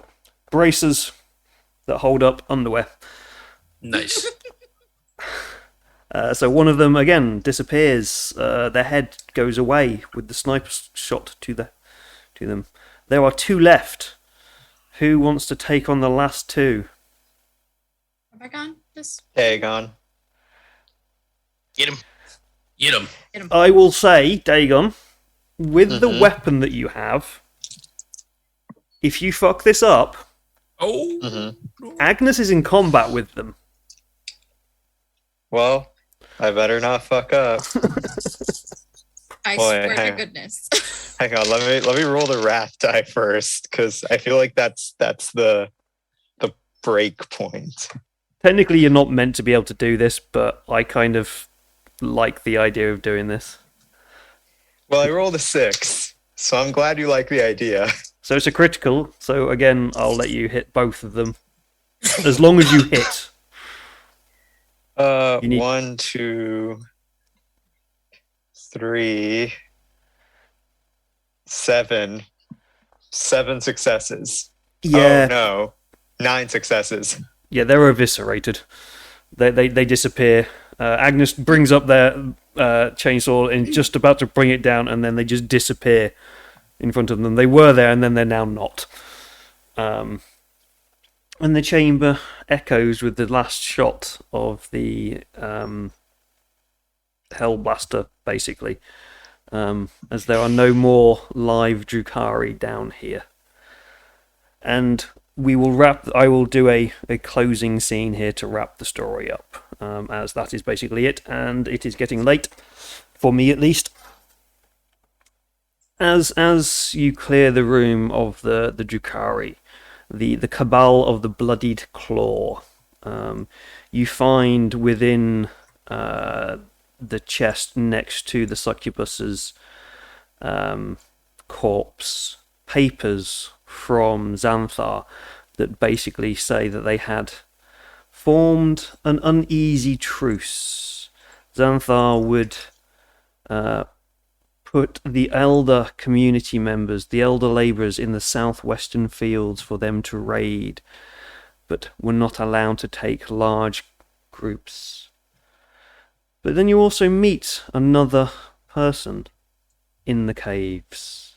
You meet an Eldari, a true Eldari, a ranger who had been trapped there. And they tell you thank you. They thank you very much for clearing out the pains of this other group. And that is the end of that. They don't say much because they're Eldari and they're aloof little fuckers. And then they seem to disappear. You see a slight blue flash from another room and they disappear. And I hate that guy. And as you go and investigate, Cornelius, you recognise it as a webway portal. But yeah, basically, that's the end of that. You have left the Administratum in the planet, in this region, an absolute shit tip because you've killed the adept who ran it. You have not sorted out the conflict between the Ecclesiarchy and the Adeptus Mechanicus, so that's going to keep going. Can you, if you give me 1 minute, 60 seconds, I'm gonna try and do it. Oh, is this the moment where you get to do your speech? You're damn right I am. I need the I'm head, sorry, though. but I kind of need to go to bed. Yeah. Okay. no, that's go fair. for it. Go for it. Okay, Dagon will acquire the head of Xanthar, and then he will bring them. He will request the presence of the assholes, the Mechanicum and the Ecclesiarch, before we leave. And Dagon will unceremoniously toss the head amidst their presence. And Dagon will say, "Man would sooner weep before the emperor than his own brother. Man cowers beneath the rod that never falls to better convict his fellow man of pride, to better beat him into submission. The enemies of mankind will not hesitate to fall upon the ones left standing." And then Dagon will shuffle away because I think I just ran out of my 60 seconds. Yeah. Thank you, Hugo. Thank you. Got it. Love it. And just because you did that, yes, the Ecclesiarchy and the Admech kiss and make up. Yes, we did it. We did it, Reddit. And they have weird mechanical baby things. You know, all glory to the Emperor. But yeah, so that is a very, very, very much shortened version of Grim Harvest for Wrath and Glory. I hope you enjoyed it. I know this is some people's first foray into the world of Warhammer, so I know some of you have played Wrath and Glory before. I hope you enjoyed it. Did you all enjoy it? Yeah, Had a this was blast. a lot of fun. I had a lot of fun. Yeah, I love those.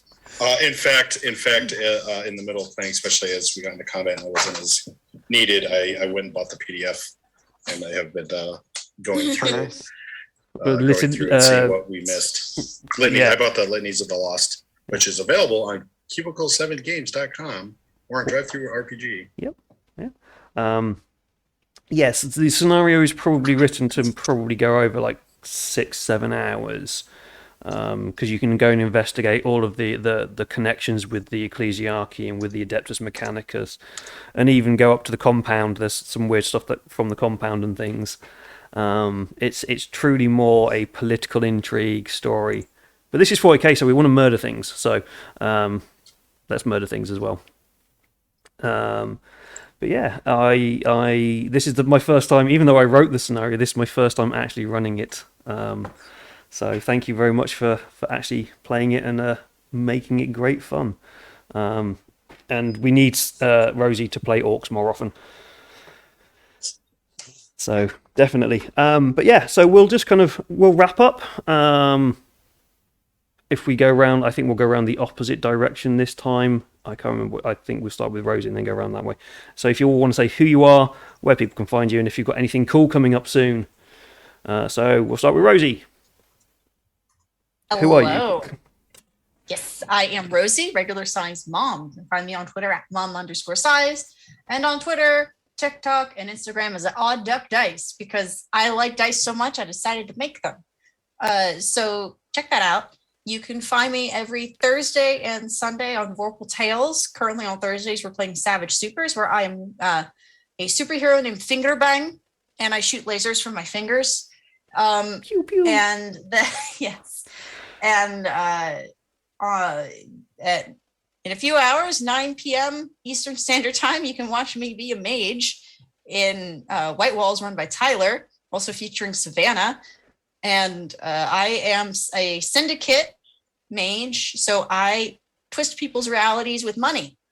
And then you can also, on Thursday, watch the second episode of Bluebeard's Bride, Heritage Horror, which I am GMing, and again features the lovely Savannah as one of the sisters. So if you haven't already seen episode 1 of that, it aired last Thursday. I encourage you to watch it, because there is a continuing play aspect to these 4 episodes. They are not totally modular, because that's how I decided to do it. I wanted to cause maximum pain. So again, I'm Rosie Regular Science Mom. You can find me on Twitter at mom_science, and I hope you have a good zone wherever you are. Yeah, thank you very much. Next up, I've Tyler. There we go. That's names are. It's I late. am Tyler Eldridge Echoes Online, GMing all kinds of things for Vorpal Tales. Come to the show and check it out, and they're almost every day. Wow. All right. That's short. Next up, Savannah. Hey, I am Savannah. You can find me on the interwebs at Miss Emo Fox. I will be in the Mage game coming up at 9 p.m. on Vorpal Tales, where I play the resident shifter of the group, not a mage. I play a weretiger. And then you can also obviously find me with Rosie over at Gehenna Gaming for Bluebeard's Bride, as well as most nights on Vorpal Tales playing one game or another, including D&D, Pathfinder, Solemn Veil, and a myriad of other games. Nice. Next up, I think it's Dave. Yes. Hey, Dave, Twin Dead Tweets on Twitter. So, yeah, I had a blast tonight. You can find me next on Monday over on Vorpal Tales playing in Curse of Strahd Revamped, run by the magnificent Tyler, and also featuring Savannah. And I play Silas Ravenmane. Cool. Great name. That's actually a really 40K name, actually. Yeah. It is, yeah. Yeah. And then next up below me, we have Hugo. Hello, everyone. I am Hugo Guzman, better known online pretty much anywhere at Sevatar____. And today I played Dagon Telestai, who is totally not my Game of Thrones OC with the serial numbers filed off. I promise. Honest governor. You probably will not find me again in another Vorpal Tales stream for a while, because I'm taking a brief hiatus to focus on personal development, trying to get a promotion at work. But you will see me once we start up Wraith or SCP, which should be soon. I've been promised. Cool. And last but not least, over there we have JT. Hey, folks, I'm JT. You can find me on Twitter at Zensomancer. I currently am not in any regular games, so I will use this space to announce my availability for any games going forward. If you have spots, I was really excited to have this sort of one shot come up yesterday, so and hop in. But if anyone has openings, feel free to reach out on Twitter. Cool. Excellent. And last but not least, I'm David. I am the Drunken Storyteller. It's a Sunday night, so I'm not drunk because I have to work tomorrow. I've been the storyteller. I wrote the scenario Grim Harvest. We have not much coming up on this channel.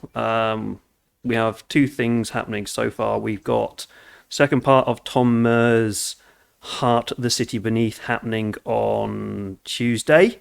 We made some friends. I made a friend in that, and we may or may not have someone in a box, is all I'll say to that one. And then on Wednesday, we are starting Act 3 of Alien, Destroyer of Worlds, where things get a bit gooey, is all I'll say to that one. I love that module. Yeah, it's so good. Alien, just in general, it's just the game. Mm-hmm. It's just the game. We will be jumping back into Cult at some point in the future from yesterday's game. But the problem is I have 4 weeks left to finish a PhD. So I think after I do my Alien game, I'm taking some time to do work. And then I'm going to take a holiday because I need a holiday. And then we'll come back and play some more games. And I may reach out to these wonderful people again. You may see them here, I hope, possibly, if they all enjoyed it and don't hate me. For Anytime. For sure. I had a lot of fun. Yeah. It's been absolutely... Good luck on your PhD. Yeah. Yes. It's been absolutely great to be able to do this with you guys, and obviously also help out Mark and Mondo Kane for the role for Ukraine thing. So I've just popped that up again in the chat. So You can find me on Twitter as the Drunken Store. That's a 1. The font that I've put in there makes it look like an I, but it's a 1 at the end. But yeah, the Drunken Storyteller on Twitter and Facebook. But I don't do much on social medias because I'm slack. So yeah, anyway, thank you very much everyone for playing, and thank you everyone who had watched. I hope you all enjoyed that game, and we shall see you all at some point soon. Bye. Goodbye.